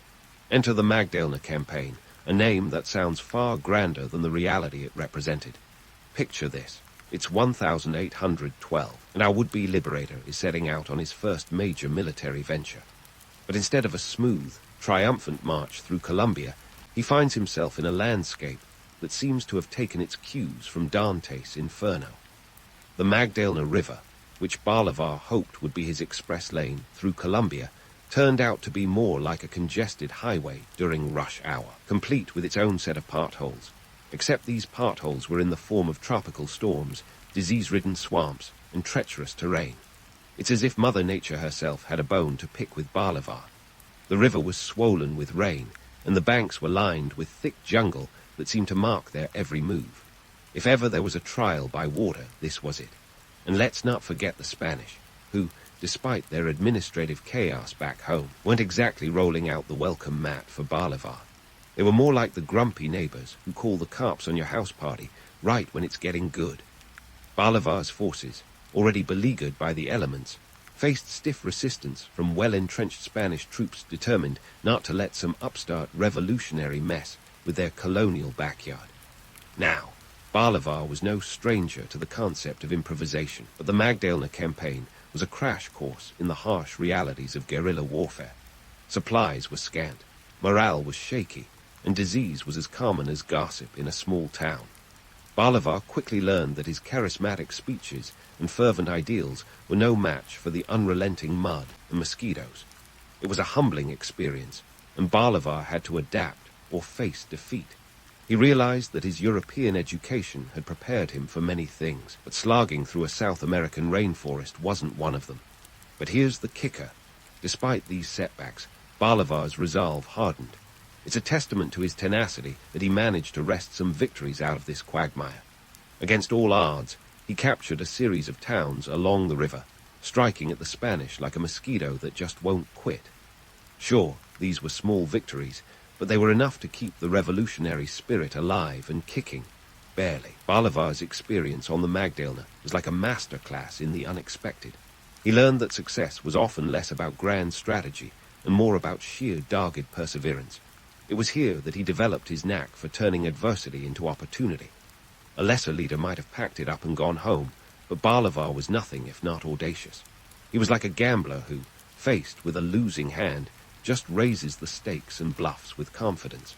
Of course, we can't discuss Bolivar's early campaigns without acknowledging some of his more, shall we say, optimistic assumptions. He often overestimated the willingness of local populations to rise up against the Spanish. Many communities were wary of trading one master for another, and Bolivar's grand vision of a liberated South America sometimes clashed with the gritty realities on the ground. It turns out that not everyone was ready to march to the beat of his revolutionary drum. But myth-busting time. Despite what some romantic narratives might suggest, Bolivar was not some infallible hero descending from the heavens to liberate the masses with ease. He was a man with flaws, ambitions, and a sometimes misguided sense of his own invincibility. His early campaigns were less about sweeping victories and more about learning the ropes in the school of hard knocks. The Magdalena campaign, then, was a pivotal chapter in Bolivar's evolution from idealistic dreamer to hardened revolutionary leader. It taught him that the path to liberation was as much about adapting to the unpredictable as it was about sticking to a plan. In a way, these early missteps were like the training montage in a Rocky movie, where the protagonist takes a beating but eventually emerges stronger and more determined. Yet, even as he stumbled through the jungles of Colombia, Bolivar's charisma and vision kept him afloat. His ability to inspire others was his secret weapon, a force as powerful as any army. He could rally his troops with a speech that made the dangers seem like mere stepping stones on the road to glory. And while his early campaigns were anything but smooth, they laid the groundwork for the more successful endeavors that would follow. So, what do we take away from Bolivar's first major campaign? Well, if nothing else, it's a reminder that even the greats have to start somewhere, often in a muddy riverbank, battling the elements and their own naive expectations. It's a tale of grit over glamour, of lessons learned in the harshest of classrooms, and it sets the stage for Bolivar's next moves, where he would apply these hard-won insights to the broader battlefield of South American liberation. Stay tuned, because the story of Simon Bolivar is just getting started, and the real fireworks are yet to come. As Bolivar trudged out of the Colombian jungle, he might have been tempted to swap his sword for a sturdy walking stick and call it a day. But fortune favors the tenacious, and Simon Bolivar was nothing if not persistent. Having narrowly avoided becoming a mosquito's lunch, he was ready to regroup and reassess into the admirable campaign of 1813, a name that, unlike the Magdalena misadventure, actually lived up to its billing. Let's set the scene. Imagine a 30-year-old Bolivar, slightly more seasoned, sizing up Venezuela like a chessboard where every piece had its own agenda. This campaign wasn't just another military sortie. It was his chance to prove he could be more than a guerrilla leader with a penchant for muddy boots. It was a calculated leap into the limelight, a stage where he could strut his stuff as a strategic mastermind. Bolivar's transformation from the guy who stumbled through the Colombian underbrush to the liberator was fueled by a mix of bold audacity and cold, hard strategy. This time, he wouldn't just march blindly into the fray. He had a plan. He became adept at rallying a motley crew of patriots, ruffians, and anyone else willing to trade Spanish rule for the wild ride of revolution. It was like herding cats, if the cats were armed and mildly insubordinate. His strategy was as cunning as it was daring. Bolivar capitalized on the fractured state of Spanish control in Venezuela.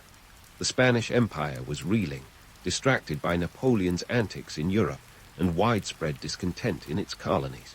Bolivar's genius lay in exploiting these weaknesses, striking when the empire was at its most vulnerable. He adopted a blitzkrieg approach, moving quickly to capture key cities like Mérida and Caracas, practically sprinting across 200 kilometers of Venezuelan terrain in just a few months. By August 1813, Bolivar had entered Caracas to the cheers of a liberated populace. Talk about a dramatic entrance. Now, here's a juicy tidbit. Bolivar's proclamation of the war to the death during the admirable campaign was both terrifying and, oddly enough, brilliant. He declared that any Spaniard not actively supporting the revolution could be killed. It was brutal, but it also served as a psychological masterstroke, scaring the pants off loyalists while galvanizing his supporters. It showcased Bolivar's knack for combining raw charisma with ruthless pragmatism, a blend that would become his signature style. But let's not get carried away on a romantic wave of noble heroism. Bolivar's leadership style was complex and at times downright dictatorial. He demanded absolute loyalty and had little patience for dissent. One minute he was the inspiring leader, the next, a despot in the making. His leadership was like an espresso shot, invigorating but liable to leave you jittery. So, was he the man on horseback, a dashing liberator sweeping in to save the day? Well, yes and no. The image of Bolivar galloping across the plains is iconic, but it glosses over the gritty realities. His campaigns were not just swashbuckling adventures. They were brutal, marked by guerrilla tactics and harsh reprisals. The man could rally troops like nobody's business, but his methods were as ruthless as they were effective. The heroic image was part of the myth-making process, a necessary veneer for a leader in a turbulent age. And speaking of myths, let's not forget the economic backdrop. The cost of war was staggering, with resources stretched thinner than a hipster's mustache. Bolivar financed his campaigns through loans, promises, and whatever wealth he could scrape together. His own fortune was poured into the cause, a gamble that could have left him penniless had things gone south. But like any good poker player, Bolivar knew when to hold em and when to fold em, and he played his hand with unwavering confidence. Now, onto the Battle of Boyacá in 1819, another feather in Bolivar's plumed hat. This battle wasn't just a skirmish. It was a game-changer, the kind of victory that turns the tide of wars and makes history books thrum with excitement. With the Spanish forces entrenched in what they thought was an impregnable position, Bolivar had to pull a rabbit out of his military hat. The key to victory was his ability to unite disparate forces under a single banner, a feat akin to getting a rock band to agree on a set list. He forged an alliance with Santander and other leading figures of the revolution, creating a tapestry of support that wove together indigenous fighters, Creole elites, and even defectors from the Spanish ranks. His coalition was a testament to his diplomatic finesse, the kind of skill that makes you wonder if he missed his true calling as a peace negotiator. The battle itself was a dazzling display of strategic brilliance. Bolivar's troops, numbering around 850, faced off against a Spanish force of approximately 700. It was a classic underdog tale, the scrappy rebels versus the Imperial might. But Bolivar had a trick up his sleeve, a daring flanking maneuver that caught the Spanish off guard. With the element of surprise and a dash of bravado, Bolivar's forces clinched a decisive victory that sent shockwaves across the continent. The aftermath of Boyacá was nothing short of a seismic shift. It paved the way for the liberation of New Granada, modern-day Colombia, effectively breaking the back of Spanish control in the region. Bolivar's victory at Boyacá wasn't just a military triumph. It was a political masterstroke that rallied the revolutionary cause and cemented his status as a hero of epic proportions. But let's peel back the layers of romanticism. While Boyacá was a strategic masterpiece, it was also the result of a perfect storm of factors: Spanish complacency, local support, and Bolivar's uncanny ability to seize the moment. It was less about preordained destiny and more about seizing the opportunities as they came, a reminder that history often hinges on the confluence of chance and choice. So, what do we make of Bolivar's evolution from a struggling commander to a master strategist? It's a tale of grit, audacity, and an ability to pivot when the stakes are high. Bolivar's journey is a testament to the power of vision and adaptability, the kind of leadership that thrives in chaos and emerges stronger for it. His legacy is one of myth and reality, a reminder that the stories we tell about our heroes are as much about our ideals as they are about the people themselves. As Bolivar rode the wave of victory at Boyacá, the stage was set for even greater challenges and triumphs. But let's not wrap this up just yet. There's more to explore in the saga of Simon Bolivar.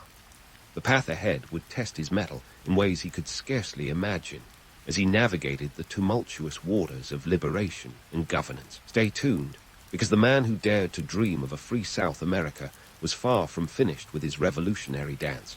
But hey, a single victory, no matter how glorious, does not a continent free. Bolivar was like a kid with a new set of Legos, eager to build something grand and unified out of the disparate pieces of South America. Enter Gran Colombia, his grand vision for a united republic comprised of modern-day Colombia, Venezuela, Ecuador, and Panama. It was 1819, and the ink was still drying on the plans for this bold experiment in governance. But let's not sugarcoat it. This was nation-building on steroids, with all the chaos, charisma, and calamity you might expect. Creating Gran Colombia was Bolivar's moonshot, ambitious, daring, and perhaps a little too optimistic. The idea was to forge a single, powerful entity that could stand toe-to-toe with the global powers of the day. Bolivar envisioned a federation that would be a shining beacon of liberty and democracy. However, the road to this utopia was littered with hurdles that would test even his legendary tenacity. First up, the pesky matter of economic realities. The war-torn regions of Gran Colombia were economically drained. The cost of independence had been astronomical, leaving the fledgling nation with debts higher than a kite. We're talking about millions of pesos owed to foreign creditors and local lenders. Bolivar might have been a whiz at rallying troops, but the intricacies of fiscal policy were another beast entirely. The new government had to figure out how to generate revenue in a land where resources were stretched thinner than Bolivar's patience with bureaucratic red tape. And speaking of red tape, the political landscape was a minefield. Imagine trying to get a group of rebellious teenagers to agree on a prom theme. That's the kind of diplomatic juggling Bolivar faced. Each region had its own distinct identity, interests, and power struggles. The Creole elites, indigenous communities, and former royalists each had their own vision of what independence should look like, and they weren't exactly lining up to sing Cumbaya. Then there was the challenge of personal betrayals and rivalries. Bolivar's charisma, while a magnetic force, also attracted its share of envy and dissent. He was a polarizing figure, and not everyone was on board with his vision. Political leaders like Francisco de Paula Santander, once an ally, started to chafe under Bolivar's centralized control. Santander was the vice president of Gran Colombia and a proponent of federalism, advocating for regional autonomy rather than Bolivar's sweeping central authority. The tension between these two leaders was like a simmering volcano, just waiting to erupt. Bolivar's attempts to balance the scales of power were akin to walking a tightrope in a hurricane. He had to be the charismatic leader who could inspire unity, while also being the pragmatic politician who could navigate the tangled web of regional politics. His efforts to maintain control often veered into authoritarian territory, with Bolivar taking on the role of a dictator-like figure to keep the fractious elements in line. But let's not dismiss the romance of his vision entirely. Bolivar genuinely believed in the dream of a united South America, free from colonial rule and domestic tyranny. His ambition was to create a society where liberty was as abundant as the Andes are tall. The idea was intoxicating, and it captured the imagination of many who longed for a new order. Bolivar was like the rock star of revolutionary leaders, complete with adoring fans and a penchant for dramatic flair. Yet, his charisma was both his greatest asset and his Achilles' heel. While he could inspire devotion, he also sparked resentment among those who saw him as a would-be monarch in republican clothing. The very qualities that made him a larger-than-life figure also made him a target for criticism and conspiracy. His vision of Gran Colombia required not just a leader, but a unifier, and Bolivar often found himself caught in the crossfire of conflicting interests. As if the internal strife wasn't enough, external pressures loomed large. Neighboring countries eyed Gran Colombia with suspicion, wary of Bolivar's ambitions. The United States and European powers were like nosy neighbors, watching with a mix of interest and trepidation as Bolivar tried to sculpt his monument to unity. The geopolitical landscape was a chess game, and Bolivar was a player with limited pieces and time running out on the clock. The zenith of Bolivar's career, then, was a complex tapestry of triumphs and trials. Gran Colombia was a bold experiment that showcased both his visionary leadership and the harsh realities of post-colonial governance. It was a tale of high ideals colliding headfirst with the gritty truths of economic constraints and human egos. Bolivar's dream was both a testament to the audacity of hope and a cautionary tale about the limits of charisma. As the sun set on the early years of Gran Colombia, the cracks in Bolivar's grand design began to show. The reality of unifying such a vast and diverse territory was like trying to keep a sandcastle intact as the tide rolled in. Bolivar's legacy was inextricably tied to the fate of his creation, and the coming years would test whether his vision could withstand the relentless tides of political change. In the end, Bolivar's story is one of ambition tempered by the sobering lessons of reality.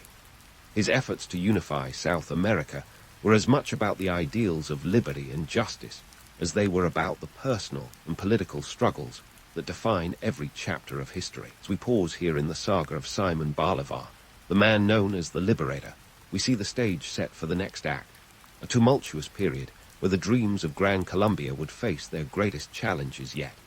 Stay tuned, because this story is far from over, and the next chapter promises to be as riveting as the last. As the cracks in Bolivar's grand vision of Gran Colombia began to widen, it was clear that his dream was standing on a precarious precipice. You see, the idea of unifying a diverse and sprawling territory into a single, coherent entity was a bit like trying to host a family reunion where half the guests don't even speak the same language. The vision was grand, sure, but the execution was anything but simple. Bolivar had imagined a utopia where liberty reigned supreme, but the reality was a series of political and social earthquakes that threatened to tear the very fabric of his creation apart. Let's talk about the pesky little problem of regionalism. Gran Colombia, in theory, was supposed to be a harmonious blend of cultures and regions. In practice, it was more like a patchwork quilt with frayed edges. Each region, be it Venezuela, Colombia, or Ecuador, had its own set of priorities and political dynamics. It was like trying to get a group of jazz musicians to play a symphony. Everyone was improvising, and not necessarily in the same key. Bolivar's centralized approach, which demanded loyalty to a single government, was about as popular as a tax audit.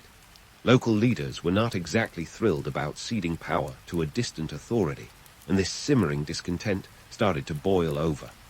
The economic backdrop wasn't exactly a sunny day at the fiscal beach, either.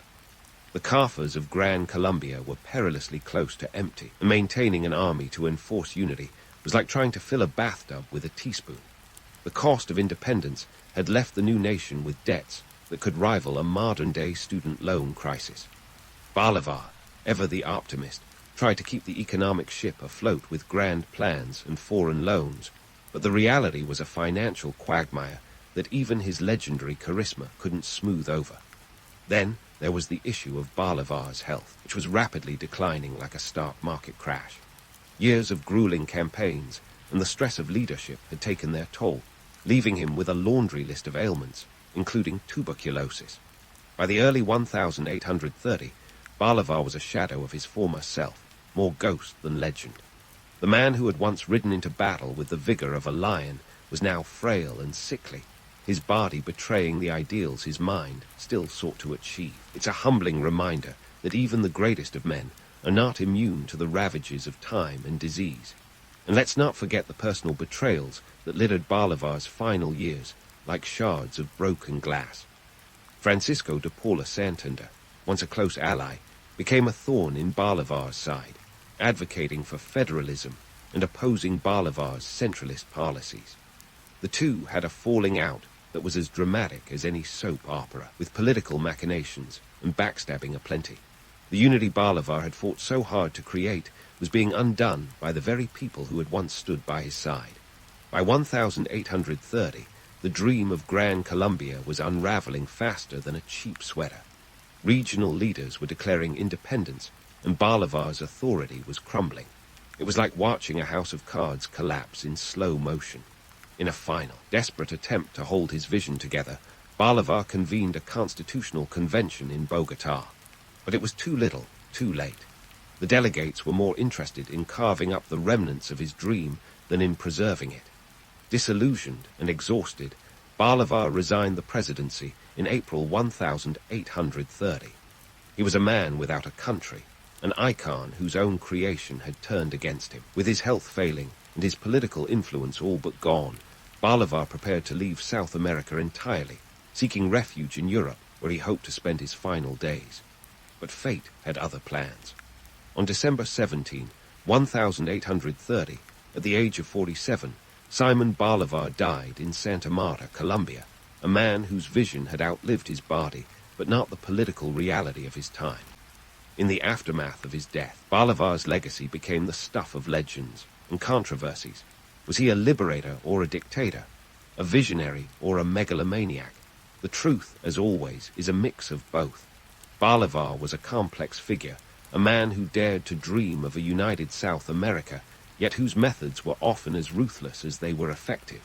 He was a hero to some, a villain to others, and a puzzle to historians ever since. One thing is certain. Bolivar's impact on Latin American identity is as enduring as the Andes themselves. His vision of a united continent, free from foreign domination, continues to inspire and challenge. The nations that emerged from the ashes of Gran Colombia are a testament to both his triumphs and his failures, a reminder that the path to liberty is often paved with the stones of compromise. In the final tally, Bolivar's story is a cautionary tale of ambition meeting reality head-on. It's a narrative of soaring ideals tempered by human frailty, a testament to the enduring power of vision even in the face of insurmountable odds. As we close the chapter on the life of Simon Bolivar, we're left with a man who was as much a product of his time as he was a shaper of it. He was, in every sense, a liberator, not just of lands, but of ideas. And while his dream of a united South America may have crumbled, the spirit of liberation he ignited continues to burn brightly, a beacon for all who dare to dream beyond the possible. In the grand theater of ancient China, with its sprawling landscapes and jaw-dropping innovations, the real drama unfolded in the intricate social hierarchy. Picture a pyramid scheme, but instead of selling essential oils, it's about power and influence. At the top, you've got the emperor, a dude so revered he might as well have been a rock star with divine status. Seriously, he wasn't just the head honcho. He was the son of heaven, a celestial VIP with a direct heartline to the gods. Move over, Zeus. There's a new deity in town. This godlike emperor was perched high up in his palatial digs, surrounded by more officials than a modern-day government, each one with a fancy title and a love for bureaucracy. The mandarins, those Confucian-savvy civil servants, were the real power players. They ran the show like a well-oiled machine, or at least that's what they'd like you to believe. These mandarins weren't just pencil pushers. They were the elite, the creme de la creme, who had mastered the art of the Imperial examination. Think of it as the SATs on steroids, where the prize wasn't just a college acceptance letter, but a lifetime of administrative prestige. But let's not pretend this was all sunshine and plum blossoms. The emperor's supposed divine status was as much about propaganda as it was about piety. The mandate of heaven was a nifty concept that said as long as you were doing a decent job as emperor, the gods were cool with you. Mess up, though, and they'd revoke your mandate faster than a celebrity scandal can wreck a career. It was heaven's way of saying, don't get too comfy, buddy. Below this celestial figurehead, the bureaucratic maze was a sight to behold. Mandarins, those scholarly officials, made sure the emperor's edicts weren't just whims scribbled on parchment. They were the middle management of ancient China, juggling taxes, law enforcement, and the endless paperwork that came with keeping an empire in check. These guys were like the original Excel wizards, crunching numbers and maintaining records that would make a librarian swoon. Now, let's talk Confucianism, the philosophical backbone that cemented this social order with the kind of rigidity that would make a drill sergeant proud. Confucius might not have had the pop culture appeal of a Kardashian, but his ideas were all the rage. He preached respect for hierarchy, filial piety, and the importance of knowing your place in society. In other words, he was the ultimate advocate for staying in your lane. His teachings, compiled in the Analects, were the ancient Chinese equivalent of a self-help bestseller. If there was an ancient book club, Confucius would have been Oprah's favorite author. Confucianism wasn't just about keeping the peace at family dinners. It was the glue that held society together, ensuring that everyone knew their role and didn't overstep. The emperor was the ultimate father figure, The mandarins were his dutiful children, and everyone else was, well, just trying not to get grounded. This hierarchical order was as much about maintaining stability as it was about preserving power. After all, if everyone knows their place, revolutions are less likely to disrupt the status quo. Yet, beneath the serene facade of Confucian harmony, there was an undercurrent of tension. The mandarins, despite their cushy positions, were perpetually under pressure to perform. It was a high-stakes game where a single mistake could cost you more than just your job. We're talking exile or execution. Corporate layoffs had nothing on imperial purges. So, there you have it. Ancient China's social structure, a blend of divine rights, scholarly ambitions, and philosophical doctrines that would give any modern bureaucracy a run for its money. The emperor might have been the face of the operation, but it was the mandarins who kept the wheels turning, all under the watchful eye of Confucian principles. In this grand tapestry of power and piety, every thread had its place, and heaven helped the one who dared to unravel it. Now, let's shift gears and move from the imperial penthouses to the ground floor of ancient China's social structure, the peasants and artisans. These folks weren't exactly living the high life, but make no mistake, they were the unsung heroes who kept the empire's wheels greased and spinning. First up, the peasants. These guys were the original agronomists, tilling the land long before farm-to-table became a culinary buzzword.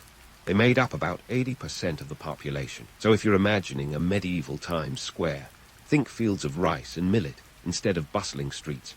Now, in the romanticized tales, these peasant farmers are often depicted as noble, hard-working folks, basking in the glow of a pastoral paradise. Reality check. It was less Little House on the Prairie, and more Survivor, with a side of back-breaking labor. Peasants were tied to the land in a way that might make you think twice before complaining about your 9 to 5. They worked the fields from sunrise to sunset, and their fortunes were as fickle as the weather. A bad harvest could mean starvation, and unlike modern times, there was no government bailout coming to the rescue. It was a life of relentless toil, punctuated by the occasional festival or celebration to remind them that joy wasn't entirely extinct. But let's not kid ourselves. These celebrations weren't just about letting loose. They served as a much-needed break and a way to reaffirm community ties. And let's face it, after months of staring at the same patch of dirt, a festival probably felt like a week in Vegas. However, the peasants were also subject to heavy taxation, with the government collecting anywhere from 10 to 50% of their produce. Imagine forking over half your paycheck every month and still being expected to smile about it. Now, if you were an artisan, your life wasn't exactly a cakewalk either, but at least you had a craft to distract you from the existential dread. Artisans were the skilled laborers, crafting everything from pottery to paper. They were the creative minds behind the Great Wall and the Terracotta Army, yet they rarely got the credit they deserved. It was like inventing the wheel, only to have someone else get the patent. Artisans lived in their own communities, often organized by guilds that functioned like a medieval linked-in network. These guilds helped maintain quality standards and passed down skills through generations. But unlike the peasants, artisans had a bit more social mobility. If you were exceptionally talented, you might catch the eye of a wealthy patron or even the emperor himself. Think of it as the ancient version of going viral. Despite their contributions, both peasants and artisans were pretty much stuck in their societal lanes, thanks to the rigid Confucian hierarchy. Their hard work laid the foundation for much of China's economic prosperity, yet they were regarded as just another cog in the imperial machine. It's a sobering reminder that while times change, the struggles of the working class often remain frustratingly constant. Speaking of struggles, this brings us to the infamous corvée labor system, a fancy term for what was basically state-sponsored hard labor. The government could, and often did, conscript peasants and artisans to work on massive public projects like the Great Wall or imperial tombs. These weren't weekend DIY projects. They were years-long commitments that took you away from your family and fields. If you think your boss is demanding, try working for an emperor who considers himself a deity. Yet, despite these hardships, the contributions of peasants and artisans to China's economy and culture were monumental. They turned vast swaths of land into fertile fields, created stunning works of art, and left behind a legacy that still shapes China today. Their story is one of resilience and ingenuity, proving that even the most underappreciated members of society can make a monumental impact. So while history often glorifies emperors and mandarins, it's the peasants and artisans who were the backbone of ancient China. They may not have had divine status or scholarly prestige, but their hard work and creativity laid the groundwork for an empire that would endure for centuries. And maybe, just maybe, there's a lesson in there about the power of ordinary people to shape the world in extraordinary ways. But don't get too comfortable with that thought. After all, we've still got a few more layers of ancient Chinese society to peel back.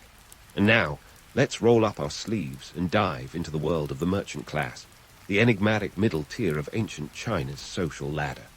If ancient China were a high school, these guys would be the misunderstood rebels, the ones with secret side hustles in the back of the classroom.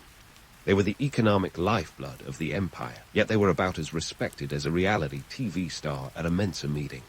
You see, merchants in ancient China were a paradox wrapped in a contradiction, with a side of irony. They were indispensable to the economy, driving trade and innovation across the empire. Yet, Confucian ideology, with its relentless focus on social harmony and hierarchy, cast them as the ultimate villains. Why? Because merchants had the audacity to profit from trade, a pursuit viewed as morally questionable. In a society that valued land and agriculture, making money from the exchange of goods was seen as a bit, well, grubby. Now, before you start feeling too sorry for these entrepreneurial outcasts, consider this. Despite their low social status, merchants were often rolling in dough. They were like the original influencers, amassing wealth that would make even the most blinged-out rapper blush. They traded everything from silk and spices to porcelain and tea, crisscrossing the Silk Road like a boss. And while Confucian scholars might have turned up their noses, you can bet they were still sipping that imported tea while doing it. The Silk Road, by the way, wasn't just a trade route. It was the ancient world's version of Amazon Prime, but with camels instead of delivery trucks. And the merchants, they were the Jeff Bezos of their time, except with a lot more dust and a lot fewer space rockets. Their caravans stretched from China to the Mediterranean, covering about 4,000 miles of treacherous terrain. We're talking deserts, mountains, and bandits, not exactly a leisurely Sunday drive. Yet despite these dangers, the merchant class thrived. They were the ultimate hustlers, navigating not just physical, but also social and political landscapes. They employed a range of strategies to mitigate their low status. Some married into landowning families, using their wealth to buy respectability. Others invested in education for their children, hoping to snag a bureaucratic post and climb the social ladder. If the emperor was the sun and the mandarins were the moon, merchants were the stars, small but twinkling with potential. Let's not sugarcoat it, though. The disdain for merchants wasn't just philosophical, it was also about power. The mandarins, those scholarly elites we talked about, saw merchants as a threat to their carefully curated status quo. Merchants had money, and with money came influence. In a society where the emperor's favor was fickle, and the mandate of heaven was as stable as a soap opera plot, wealth could easily translate into political clout. But this didn't mean merchants were without influence. Take the case of the Shaanxi merchants during the Ming and Qing dynasties. These guys were the financial wizards of their day, operating sophisticated banking networks that rivaled any modern financial institution. They developed the first paper currency in China, a revolutionary concept that predated the Bank of England by centuries. It's like inventing Bitcoin before anyone knew what a blockchain was. These financial innovations didn't go unnoticed. The government, ever pragmatic, often turned to merchants for loans to fund military campaigns or infrastructure projects. Suddenly, the so-called lowly merchants found themselves whispering into the ears of emperors, wielding a quiet power that surpassed their social standing. It was the ultimate revenge of the nerds, if you will. Despite their economic prowess, the stigma persisted. Confucian scholars continue to harp on about the moral decay of profit-making, while the merchants, with a shrug, kept counting their coins. This tension between economic necessity and moral disdain is a tale as old as time, a cautionary reminder that money might talk, but it doesn't always speak the language of respect. So, while the mandarins were busy crafting policies, and the peasants were toiling in the fields, The merchants were the unsung conductors orchestrating the empire's economic symphony. They may not have had the divine mandate or scholarly prestige, but they had something arguably more potent, the ability to adapt and thrive in a world that didn't quite know what to do with them. And in that, there's a lesson about resilience and ingenuity that resonates even today. As we wrap up this little jaunt through the merchant class's escapades, let's leave a bookmark for the next chapter. There's more to explore in the annals of ancient Chinese society, more stories to uncover, and more myths to bust. But for now, let's tip our hats to the merchants, the original hustlers who proved that while respect might be hard to come by, a well-timed investment could open doors even Confucius couldn't lock. But wait, before we let the curtain fall on ancient China's bustling marketplace, let's pivot to a subject that often gets overshadowed by the glitter of coin and the clatter of bureaucratic scrolls, the women of ancient China. Yes, it's time to dive into a world where the concept of girl power might seem more like a whisper than a roar, but don't be fooled. These women weren't just sitting pretty. They were making history in ways that would make even the boldest TikTok trend look like child's play. First off, let's smash the myth that ancient Chinese women were all demure, passive figures. Sure, the Confucian ideal favored an obedient and virtuous woman, the kind who might knit a sweater while quoting the Analects. But reality, it was more complex than a soap opera love triangle.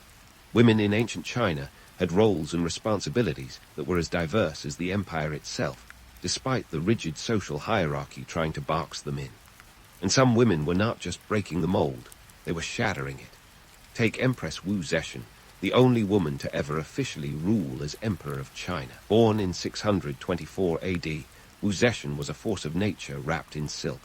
She started her career in the harem of Emperor Taizong, and through a series of shrewd maneuvers worthy of a Netflix drama, she ascended to power as the emperor's consort, and eventually ruled in her own right. Talk about a career path. Wu Zetian didn't just break the glass ceiling. She obliterated it with a sledgehammer. Her reign from 690 to 705 AD was marked by significant expansion of the Chinese empire, a boost in trade, and the promotion of Buddhism. She even ordered the construction of the Longmen Grottos, a breathtaking series of over 300 caves and niches filled with Buddhist art that still wows visitors today. But let's not sugarcoat it. Wu Zetian's rise to power was as cutthroat as a Game of Thrones episode. She was known for her political ruthlessness, including the alleged elimination of rivals and the infamous human soup incident, where she supposedly ordered the execution of her infant daughter to frame an empress. True or not, it sure beats the office gossip you've heard. Wu Zetian's story is a potent reminder that power, once tasted, has a way of rewriting the rules, gender be damned. Now, let's turn the spotlight to Ban Zhao, another formidable woman who took the scholarly route to influence. Born in 45 AD, Ban Zhao was a historian, philosopher, and poet. She completed the seminal work Book of Han, a historical record of the Western Han dynasty after her brother's death. Her writings include Lessons for Women, a text that laid out the appropriate conduct for women, but ironically has been used by feminists to highlight the capabilities and intelligence of women throughout Chinese history. Ban Zhao's work was so influential that even centuries later, scholars still debate its impact, proof that a well-placed pen can be mightier than the sword. But what about the everyday women who weren't rewriting history books or ruling empires? They were the unsung heroines, navigating a world that often saw them as second-class citizens. In the Han dynasty, for instance, women's rights were limited, but they still managed to wield influence within the household.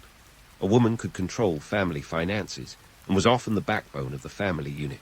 Imagine being the CFO of your home without the fancy title or corner office.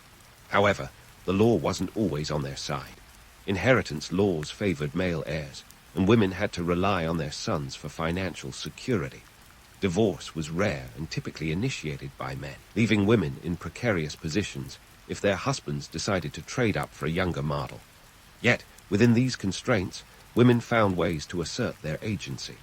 Some became skilled artisans, producing silk and textiles that were highly sought after, even forming their own guilds, which were like ancient support groups for entrepreneurial women. Others played key roles in agriculture, managing family plots while the men were away. And let's not forget the women who became nuns, using religion as a means to escape the confines of marriage and gain education and autonomy. The story of women in ancient China is one of resilience and resourcefulness. It's a narrative that defies easy categorization, refusing to be boxed into neat historical stereotypes. These women were more than just footnotes in a male-dominated narrative. They were architects of their own destinies, often in ways that were as subversive as they were ingenious.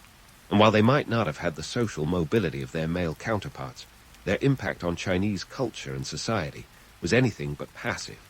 As we wrap up this jaunt through the lives of these remarkable women, let's not forget that their stories continue to resonate today. The struggles and triumphs of ancient Chinese women offer a poignant reminder that the quest for equality and recognition has deep roots. It's a journey that echoes across centuries, reminding us that while the players may change, the game remains intriguingly, frustratingly familiar. And on that note, let's leave the curtain raised for the next chapter of our exploration. There's still much more to uncover, more myths to bust, and more stories waiting to be told in the annals of ancient China's social tapestry. So stick around, because the next act promises to be just as riveting as the last. So, as we leave behind the intriguing world of ancient Chinese women and their trailblazing escapades, let's fast forward through the centuries to see how these layers of social structure have left their mark on modern China. Buckle up, folks, because this ride through history is about to get a modern twist. First things first, let's talk about the elephant in the room, or rather, the dragon. The echoes of ancient China's social hierarchy still reverberate today, like a particularly persistent pop song from your high school days. Confucianism, that old philosophical chestnut, still plays a surprisingly robust role in shaping societal norms. While you won't find anyone quoting the Analects at the dinner table, the emphasis on hierarchy, respect for authority, and filial piety remains deeply ingrained. These values have been woven into the very fabric of Chinese society, much like those silk threads that once traveled the Silk Road. And speaking of roads, let's take a detour into the realm of government. The ancient mandarins, those scholarly officials who once held the empire's bureaucratic reins, have their modern-day counterparts in China's civil service. The Imperial examination may have been replaced by the National College Entrance Exam, or Gaokao, but the high-stakes, pressure cooker environment remains. It's a national rite of passage that makes the SATs look like a pop quiz, determining not just educational futures, but often entire career trajectories. This modern meritocracy echoes the Mandarin's legacy, where academic prowess could catapult you into positions of power, or at least a desk job with air conditioning. Yet, let's not gloss over the gritty reality. While education is a ticket to success, the pressure has reached astronomical levels. We're talking about a system where students spend years cramming in Gaokao factories, schools designed to churn out top scorers. It's enough to make you nostalgic for your worst high school experience. The parallels to ancient times are as sharp as a scholar's quill. Succeed, and you're golden. Falter, and you're relegated to societal side streets. Now, on to another ancient relic, the mandate of heaven. This celestial seal of approval that once dictated the rise and fall of dynasties has morphed into a more secular version in modern politics. The idea that rulers must maintain the public's favor or face removal still holds sway. While the divine aspect is out, the practical core remains. Leaders need to deliver results to justify their reign. This isn't a divine decree, but a pragmatic necessity in a land where public opinion can shift faster than a Beijing subway train. Economically, the legacy of ancient China's artisans and merchants thrives in today's bustling marketplaces, albeit with a 21st century facelift. The spirit of innovation and entrepreneurship, once viewed with disdain by Confucian purists, now powers the world's second-largest economy. From tech giants in Shenzhen to the vast e-commerce empires of Alibaba and Tencent, modern merchants have traded their camels for code, but the hustle remains the same.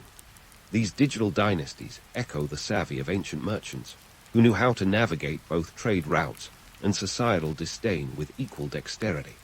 And let's not forget the artisans, whose creative spirit is alive and well in China's booming manufacturing sector. Today, China is synonymous with production, churning out everything from smartphones to solar panels. While the artisanal guilds have evolved into corporate conglomerates, the basic principle remains: craft, innovate, and dominate the market. The legacy of those ancient artisans, who once toiled in workshops, lives on in the assembly lines of modern factories. It's a testament to the enduring power of creativity, even if it's now powered by machines rather than muscle. But hold on. What about the peasants, the original agronomists who tilled the land under the watchful eye of Confucian hierarchy? Their modern descendants still play a crucial role, even as urbanization transforms China at a breakneck pace. While millions have migrated to cities in search of better opportunities, rural communities continue to underpin China's agricultural backbone. The challenges they face, economic disparity, access to education, and healthcare, are reminders that the past is never truly past. The story of China's peasants is one of resilience, echoing the tenacity of their forebears who braved hardships to feed an empire. So, what lessons can we glean from this historical tapestry, woven with threads of power, piety, and perseverance? Perhaps it's that human nature is as constant as the Great Wall, for better or worse. Ambition, ingenuity, and the occasional dash of ruthlessness have always been part of the human toolkit, whether you're an ancient emperor or a modern entrepreneur. Yet, history also offers a cautionary tale. The rigidity of hierarchy can stifle as much as it stabilizes. While Confucius preached harmony through order, too much rigidity risks becoming a straitjacket, binding society with the ropes of tradition.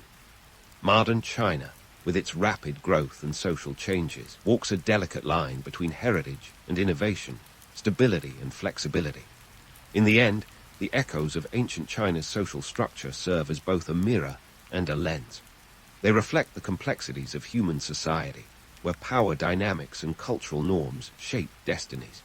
But they also offer a lens through which we can view our own times, reminding us that while technology and globalization have transformed the world, the core challenges remain remarkably familiar. So, as we wrap up this whirlwind tour through the annals of ancient China, let's tip our hats to the past and raise a toast to the future. Because if history has taught us anything, it's that while the players may change, the game remains as intriguing and as complicated as ever. And who knows, maybe one day, future historians will look back at our times with the same mix of awe and amusement, marveling at the threads of continuity that connect us all. In the vast, windswept steppes of 12th century Mongolia, where the air was as crisp as your grandma's secret cookie recipe, and everyone seemed to be sharpening their swords for the next family reunion, a boy named Temujin was born. Now, this wasn't your average kid from the yurt next door. Temujin would grow up to be Genghis Khan, the guy who turned the world map into a Mongolian buffet. But before he became the ultimate conqueror, Temujin's life was a mix of gritty survival and soap opera-level family drama. Born around 1162, give or take a year because, let's face it, Mongolian birth records weren't exactly notarized. Temujin came into the world under a blood-red sky, or so the legends say. His dad, Yesujay, was a tribal chieftain, but don't let the title fool you. Being a chieftain back then meant you had more goats and grudges than the next guy. Yesujay named his son after a Tatar chieftain he had defeated, which is a bit like naming your kid after your high school nemesis. This was a bold move, considering the Tatars would later poison Yesujay, leaving young Temujin with a father-shaped void and a strong dislike for surprise dinners. Family life for Temujin was less Leave It to Beaver, and more Game of Thrones meets Survivor. His mother, Holan, was a woman of steel, having been kidnapped by Temujin's dad from another tribe. She had to manage a household in the cutthroat world of Mongolian tribal politics, which makes modern political drama look like a friendly game of chess. When Yesujay was out of the picture, Temujin's family got the boot from their tribe faster than you can say power struggle. Abandoned by their own people, Temujin, his mom, and his siblings were left to fend for themselves in the harsh Mongolian wilderness. And let me tell you, this was no walk in the park. They were borderline starving, living off whatever they could scrounge up. Forget about kale smoothies. These guys were eating roots, berries, and whatever critters were unfortunate enough to cross their path. It's said that one of Temujin's first leadership lessons came when he killed his half-brother Bekta over a dispute about a fish. Sibling rivalry in the steppes was clearly not for the faint-hearted. The Mongolian steppes were a veritable Game of Thrones, minus the dragons, and with more horse dung. Tribal alliances shifted faster than fashion trends at a runway show. If you wanted power, you needed loyalty, and loyalty was about as common as a unicorn. Temujin quickly learned that to survive, you had to be as flexible as a gymnast on a sugar high. His first taste of realpolitik came when he teamed up with a childhood friend, Jamaka. They became blood brothers, or anda, in a ceremony that involved mingling their blood, a practice that screams serious bromance, but without the modern-day consequences of a tetanus shot. However, Temujin's life wasn't all alliances and bromances. At the age of 16, he married Bert, a match that was more strategic than romantic. Bert was from the Angerat tribe, and this union was like acquiring a new set of allies, complete with future in-law drama. Their marriage had its fair share of challenges, especially when Bert was kidnapped by the rival Merkit tribe. Temujin, displaying early signs of his future prowess, rallied support and rescued her, a move that was part romantic hero, part military tactician. Through these early years, Temujin learned a few key lessons. Survival was paramount, trust was a luxury, and strength was everything.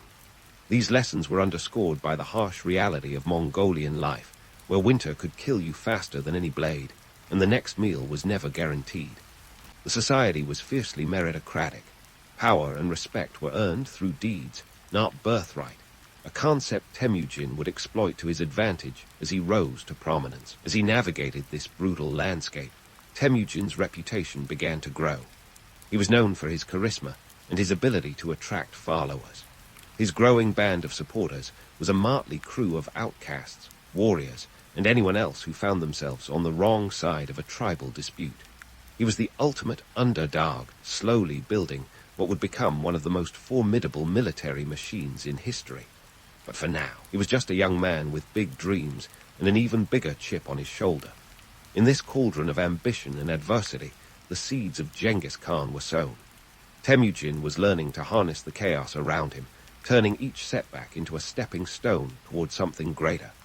His early life was a masterclass in resilience, a testament to the fact that sometimes the most unassuming beginnings can lead to the most extraordinary lives. As Temujin's reputation expanded like a Mongolian yurt, accommodating unexpected guests, his rise was anything but a straightforward hero's journey. Forget climbing a ladder to success. Temujin built his ascent with the pieces of shattered tribal alliances and a knack for outmaneuvering rivals that would make Machiavelli nod in approval. Life in the steppes was a perpetual audition for survivor.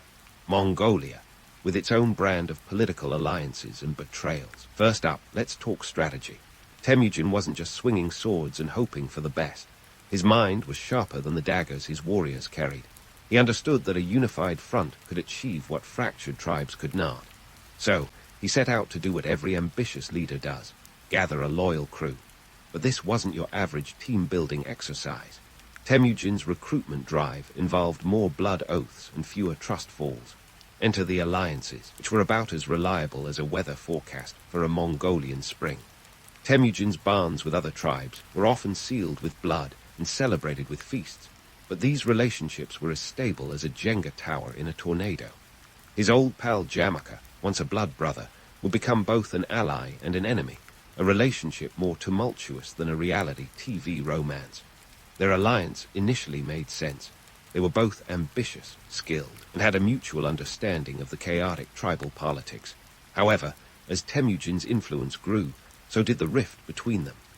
Jamaka fancied himself as the rightful leader, preferring the traditional aristocratic way of doing things, while Temujin was all about meritocracy, rewarding skill over status. It wasn't long before their bromance soured, culminating in the Battle of Dalan Baltshut in 1187. Here, Temujin faced Jamaka in a clash that was more about ideology than territory. Temujin lost this round, but it was a lesson in humility and strategy. He realized that brute force alone wouldn't cut it. He needed a new playbook. And so, he pivoted, focusing on innovation and discipline, transforming his ragtag band into a disciplined force with a reputation that spread faster than gossip at a royal court. Temujin didn't just learn from battles, he learned from the land. The Mongolian steppe was vast and unforgiving, but it taught him the value of mobility and adaptability. His troops became the most effective cavalry units of their time, capable of covering 100 miles in a day, a feat that left their enemies breathless, literally and figuratively. The economy of the steppes wasn't built on gold, but on horses, and Temujin knew how to leverage this, making his army as nimble as it was deadly. Now, let's address the elephant, or rather the yak, in the room, the infamous Kurultai of 1206. This was no ordinary gathering. It was a political masterstroke. Imagine a tribal council meeting with less coconut voting and more clan leaders deciding the future of Mongolia. It was here that Temujin was declared Genghis Khan, a title that meant universal leader. This was not just a ceremonial change. It was the moment Temujin transitioned from a tribal chieftain to a ruler with a vision as vast as the steppes themselves. But how did he pull off this grand rebranding? Temujin was as much a master of public relations as he was of warfare. He used the Kurultai to consolidate power, bringing together his supporters and silencing dissent with promises or threats that were impossible to ignore. He codified laws known as the Yasa, which were part constitution, part self-help guide for a growing empire. These laws were radical for their time, covering everything from military discipline to civilian conduct, and they underscored Temujin's understanding of governance and justice. The romantic allure of Genghis Khan is undeniable, a charismatic leader rising from obscurity to unify the tribes. But the harsh reality: this was a man who knew how to wield fear and loyalty with equal precision. His reign was built on the bones of those who opposed him, a testament to a time when power was the ultimate currency. The myth of Genghis Khan is thrilling, but the reality is a complex tapestry of ambition, strategy, and more than a few questionable decisions that somehow worked out. As the newly minted Genghis Khan, Temujin's vision extended beyond the immediate gains. He was not content with just a patchwork of unified tribes. He dreamed of an empire that would stretch beyond the horizon. The Mongolian steppes, vast and formidable, were now the starting line for an expansion that would redefine the known world. His rise wasn't just a personal triumph, but a seismic shift in the history of the region, setting the stage for a Mongol empire that would soon make even the most ambitious rulers of the time look like they were playing catch-up. And so, with the wind at his back and the loyalty of his followers secured, at least for now, Genghis Khan stood poised to turn his vision into reality. But this was only the beginning of a saga that would see the Mongolian steppes become the heart of an empire that stretched from the Pacific to the Adriatic. Stay tuned, because the next chapters in Genghis Khan's story are filled with more drama, diplomacy, and dominance than a season finale cliffhanger. With the Mongolian steppes as his launch pad and ambition as his rocket fuel, Genghis Khan was ready to turn the known world into his personal chessboard. And by chessboard, I mean a place where pawns and kings alike learn to dance to his tune or get knocked off the board entirely. In the early 13th century, Genghis Khan wasn't just thinking big, he was thinking colossal. His empire-building strategy was less about making friends and more about making history, with a side of havoc for flavor. Let's dive into the military campaigns that transformed Genghis from a local legend into a global, or at least Eurasian, powerhouse. First up, the Zaizir and Jin dynasties, which probably regretted underestimating the Mongols faster than you can say, oops. Around 1209, Genghis led his forces against the Zaizir, a kingdom situated in what is today northwestern China. The Zaizir rulers figured their impressive fortifications and desert terrain would keep them safe from the Mongols. Cue the dramatic music, because they were in for a cinematic surprise. Genghis Khan's troops adapted like they were auditioning for a survival show, mastering siege warfare, and even diverting a river to flood the Zaizir capital. Talk about making a splash. By 1211, Genghis had set his sights on the Jin dynasty, whose lands were as rich as the Mongolian steppes were vast. The Jin had a population of over 50 million, a standing army, and a treasury that could make a dragon jealous. But numbers and gold mean little when your enemy has unmatched cavalry and a leader with a penchant for turning obstacles into opportunities. Genghis led his cavalry through the Great Wall of China, which was about as effective a barrier as a cardboard cutout in a hurricane. The Mongols swept through northern China, turning Jin defenses into rubble and earning Genghis the reputation of an unstoppable force. Now, let's talk tactics. Genghis Khan didn't just win battles, he orchestrated them with the precision of a maestro conducting a symphony of chaos. His army was a lean, mean, conquering machine designed to strike fear into the hearts of their enemies. The Mongolian cavalry could cover 90 to 100 miles a day, a pace that left their foes as dizzy as a cat chasing a laser pointer. What's more, Genghis employed a deceptive brilliance called the feigned retreat, a tactic where his troops pretended to flee, only to turn around and ambush their pursuing enemies. It was psychological warfare at its finest, and it turned more than a few confident armies into panicked rabble. Logistics, that unglamorous but crucial part of warfare, was another area where the Mongols excelled. They moved with military efficiency that would make a Swiss watchmaker weep with envy. Each warrior had multiple horses, allowing them to switch mounts and maintain speed while conserving energy. Their supply lines were non-existent in the traditional sense. Instead, they lived off the land, making them as self-sufficient as a prepper's dream. Genghis also established a communication network of relay stations, think ancient express mail, but with more galloping, to ensure orders were delivered across his growing empire with astonishing speed. But let's not gloss over the less savory aspects of Genghis Khan's conquests. The romantic image of the mighty conqueror tends to overshadow the reality of what was, let's face it, a pretty brutal business. Cities that resisted the Mongols often faced dire consequences. Genghis believed in making examples of those who dared defy him, and that meant entire populations could be wiped out or enslaved. The siege of Nishapur in 1221 is a case in point. After a Mongol general was killed by an arrow, Genghis ordered the massacre of the city's inhabitants, reportedly resulting in the deaths of over 7 million people, a number that might be exaggerated but underscores the scale of devastation. Yet, amid the destruction, there were benefits to Genghis Khan's terrifying effectiveness.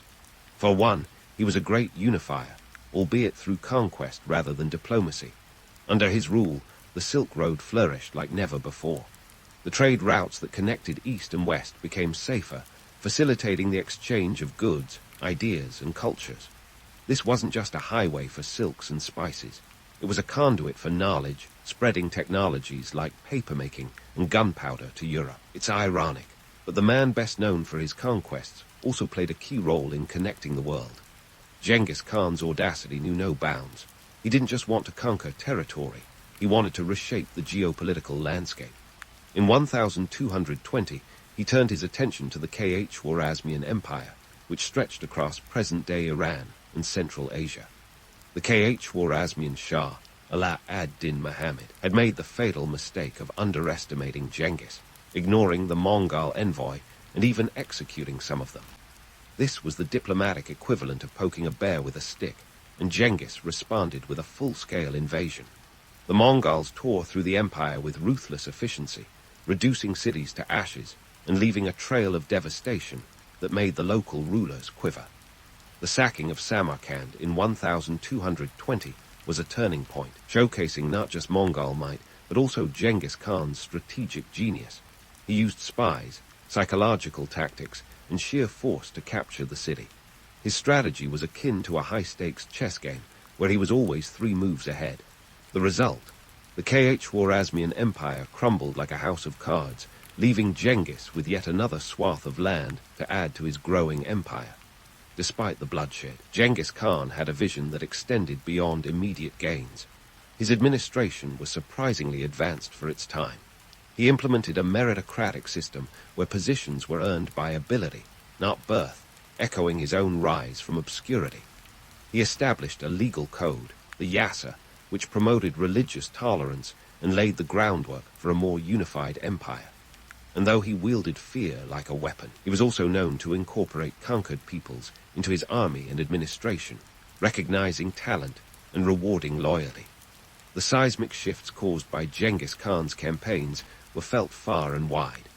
The Mongol Empire became a melting pot of cultures and ideas, a place where East met West in a way that was unprecedented. It was an empire built on the bones of the past, but also one that laid the foundations for a more interconnected world. Genghis Khan's legacy is a complex tapestry, woven with threads of ambition, innovation, and yes, more than a little destruction. As the dust settled on the battlefields of Eurasia, Genghis Khan's empire spanned from the Pacific Ocean to the Caspian Sea, a vast dominion that defied the limits of what was thought possible. But his story was far from over. With his eyes set on even greater horizons, Genghis Khan was about to embark on new adventures that would further cement his place in history. So hold onto your horses, literally, because the saga of Genghis Khan is galloping forward, and the next chapters promise even more intrigue, conquest, and of course, few surprises. As the Mongol cavalry thundered across continents, leaving a wake of dust and awe, the man at their helm was busy crafting a legacy that went beyond mere conquest. Genghis Khan, despite his reputation as a bringer of chaos, was also an administrative savant. He wasn't just a warlord with a penchant for expanding borders. He was a mastermind who knew that an empire built solely on fear would crumble faster than a sandcastle at high tide. Now, let's talk about the Mongol postal system. No, this isn't an early version of your neighborhood post office with grumpy clerks and misplaced packages. This was the YAM, a relay network that would make even today's logistics companies blush. Imagine this, a series of stations, about 25 miles apart, stretching across the vast expanses of the Mongol Empire. Riders, fresh as daisies, would whip across these relay points, ensuring messages traveled at a speed that made the Pony Express look like a leisurely Sunday stroll. This was the ancient world's equivalent of instant messaging, except with more horse sweat and fewer emojis. But it wasn't just about speed. The YAM was a symbol of connectivity, a thread weaving together the sprawling tapestry of the Mongol Empire. It allowed Genghis to maintain control over distant lands and ensured that his decrees and orders could reach every corner of his dominion. This network wasn't just about carrying messages. It was about carrying influence, knitting diverse cultures into a single, albeit complex, political entity. And speaking of culture, Genghis Khan was more open-minded than you might think. Sure, he could be terrifyingly unforgiving on the battlefield, but when it came to religion, he was as tolerant as a yoga instructor in a meditation class. The great Khan believed in religious freedom, an enlightened stance that was as rare as hen's teeth in the medieval world. Under his rule, you could worship as you pleased, whether you were a Buddhist, a Christian, a Muslim, or anything else. Genghis saw religious leaders as useful allies, worth their weight in gold, and let's face it, keeping them happy meant fewer rebellions and more blessings from above. This policy of religious tolerance wasn't just a feel-good strategy. It was a pragmatic move that helped stabilize his sprawling empire. By allowing diverse practices to flourish, he fostered a sense of unity among the conquered peoples, reducing the chance of uprisings, and making it easier to integrate these communities into his administration. So, next time someone tells you Genghis was all about swords and scorched earth, remind them of the man who let monks and mullahs coexist in peace. But let's not get too misty-eyed. Genghis Khan's legal system, known as the Yasa, was as ruthless as it was revolutionary. Think of it as a mix between the 10 Commandments and a very stern self-help guide. It laid down the law on everything from theft to military discipline, with a particular focus on loyalty and obedience. This wasn't just about keeping order. It was about creating a new social contract, one that demanded respect and fairness, but also meted out justice with an iron fist. Break the rules, and you could find yourself facing a punishment that was, let's say, less than lenient. Yet, despite its harshness, the Yasa was surprisingly ahead of its time. It promoted meritocracy, a concept that was practically alien in the hereditary hierarchies of the medieval world. In Genghis's empire, your worth was defined by your abilities, not your ancestry, a radical idea that allowed talented individuals to rise through the ranks, regardless of their background. This approach not only secured loyalty, but also ensured that the best minds and strongest warriors were always at the top. Now, let's talk trade. Under Genghis Khan, the Silk Road wasn't just a route for silk and spices. It was the superhighway of the medieval world, buzzing with merchants, travelers, and ideas. The Mongol Empire provided unprecedented security along these trade routes, making them safer than a guarded treasure vault. This stability fostered a golden age of commerce, where goods and knowledge flowed between East and West like never before. European merchants could access Chinese silks, while Asian scholars could learn about Western philosophies, creating a cultural exchange that enriched both ends of the world. Of course, economic prosperity wasn't purely altruistic. A thriving trade network meant more wealth flowing into the empire, filling its coffers and ensuring that Genghis could fund his grand ambitions. It also meant that the Mongols could attract skilled artisans, scholars, and engineers from all over, integrating them into their diverse society. This exchange of knowledge and technology was a catalyst for growth, transforming the Mongol Empire into a melting pot of innovation. But as with all things in history, there's a darker undercurrent. The Mongol conquests, while facilitating trade and cultural exchange, also came with a heavy toll.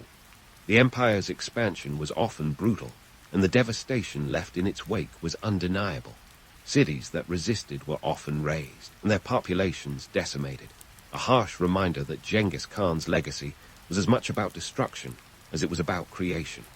Yet, it's this duality that makes his story so compelling. Genghis Khan was a figure of immense contradictions, a warlord who built an empire on the bones of his enemies, yet fostered an era of unprecedented connectivity and cultural fusion. His administrative acumen ensured that his legacy would outlast the man himself, weaving a complex narrative of ambition, innovation, and yes, more than a little bloodshed. As the Mongol Empire continued to expand, its influence reached far beyond the steppes. Genghis Khan had set the stage for a new world order, one where borders were redefined, and the flow of goods and ideas shaped the course of history. His story is a testament to the power of vision and the impact of leadership, showing that even the most unlikely figures can leave an indelible mark on the world. But as we delve further into the saga of Genghis Khan, remember that this tale is far from over. The softer side of this legendary conqueror is only one part of the epic story that still has more to unfold. With the softer side of this legendary conqueror still echoing through the annals of history, it's time to zoom out and take a look at the grand tapestry he left behind. Genghis Khan, the man who transformed the Mongolian steppes into the nerve center of a globe-spanning empire, left a legacy that's as complex as a game of chess played in a sandstorm. His death in 1227, while on campaign against the Western Zir, was a seismic event. Not that he planned it, mind you. Turns out even the great Khans can't conquer mortality. But what happened to that sprawling empire of his? Let's just say, managing it was a bit like juggling flaming swords. Impressive, until someone inevitably gets burned. First things first, Genghis Khan's empire at the time of his death was an enormous beast, stretching from the Yellow Sea to the Caspian Sea, covering over 12 million square kilometers. That's more real estate than even the most ambitious realtors could dream of. But with great territory comes great administrative headaches. Genghis, ever the pragmatist, had already been grooming his sons to take over the reins. Not exactly a foolproof plan, considering sibling rivalry was practically a sport in Mongolian culture. So, who were these heirs? Genghis had 4 sons with his wife Bert: Jarchai, Chagatai, Urgidei, and Talui. Each was a chip off the old block, with ambitions as vast as the empire they were set to inherit. But Jarchai, the eldest, was a bit of a wild card. His parentage was questioned, thanks to Bert's early kidnapping by the Merkits. This awkward family subplot left him in a precarious position when it came to succession. Meanwhile, Chagatai, the second son, was about as diplomatic as a charging yak. Brave, certainly, but not exactly a people person. Enter Urgidei, Genghis's third son, who was chosen as the great Khan, the official successor. His more easygoing demeanor made him the perfect candidate to hold the empire together, at least temporarily. Urgidei's reign saw the empire continue to expand, reaching into Eastern Europe and the Middle East, proving that the Mongols weren't just a flash in the pan. But the administrative challenges of ruling such an expansive territory were like trying to keep 100 cats moving in the same direction. Chaotic, to say the least. Now, while the family drama unfolded, the empire itself was experiencing its own set of growing pains. The Mongol Empire was divided into 4 major khanates: the Golden Horde, the Chagatai Khanate, the Ilkhanate, and the Yuan dynasty. These were like the original franchise operations, each with its own regional manager, but all answering to the Great Khan. The Golden Horde, situated in Russia, was overseen by Jarchai's descendants, while the Chagatai Khanate covered Central Asia, Chagatai's personal playground. The Ilkhanate in Persia was Talui's domain. And finally, The Yuan dynasty in China was the crown jewel, later ruled by Genghis's grandson, Kublai Khan. These divisions were both a blessing and a curse. On one hand, they allowed for localized governance, which was crucial given the empire's size. But on the other, they sowed the seeds of division, as each khanate began to develop its own identity, and inevitably its own ambitions. It was like a family business, where every sibling thought they should be CEO, bound to get messy eventually. By the time Kublai Khan took the throne in 1260, the empire was more fragmented than a shattered vase, with each piece vying for dominance. Kublai, however, was a force to be reckoned with. He established the Yuan dynasty in China and made significant strides in integrating Chinese culture with Mongol governance, a testament to his grandfather's legacy of multiculturalism. But even Kublai's formidable leadership couldn't keep the empire from fracturing further. By the late 13th century, the once unified Mongol Empire was a patchwork of semi-independent states, each following its own path. So, what about those myths that have swirled around Genghis Khan like dust devils on the steppe? Well, the man himself has been painted in as many shades as a Mongolian sunrise. On one hand, there's the romantic image of the noble savage, a unifier who brought peace through strength. On the other, there's the brutal conqueror, whose campaigns were marked by a level of devastation that would make a tornado look like a gentle breeze. The truth, as always, lies somewhere in between. Genghis Khan's enduring impact is undeniable. He reshaped the world map, creating a legacy of power and cultural exchange that would influence generations. The Pax Mongolica, or Mongol Peace, allowed trade and communication to flourish across Eurasia, laying the groundwork for the modern globalized world. Yet, his methods, ruthless as they were, sowed the seeds of fear and destruction, a duality that continues to captivate historians and storytellers alike. In the end, Genghis Khan's legacy is about more than just conquest. It's about the improbable rise of a nomadic leader who defied the odds to become a world-shaping force. His story is a testament to the power of vision, the complexity of human ambition, and the delicate balance between creation and destruction. As we close the book on the saga of Genghis Khan, remember this: history isn't just about the past, it's a mirror reflecting the timeless truths of human nature. And in that reflection, Genghis Khan stands as both a cautionary tale and an enduring legend, reminding us that the echoes of his empire still reverberate through the corridors of time.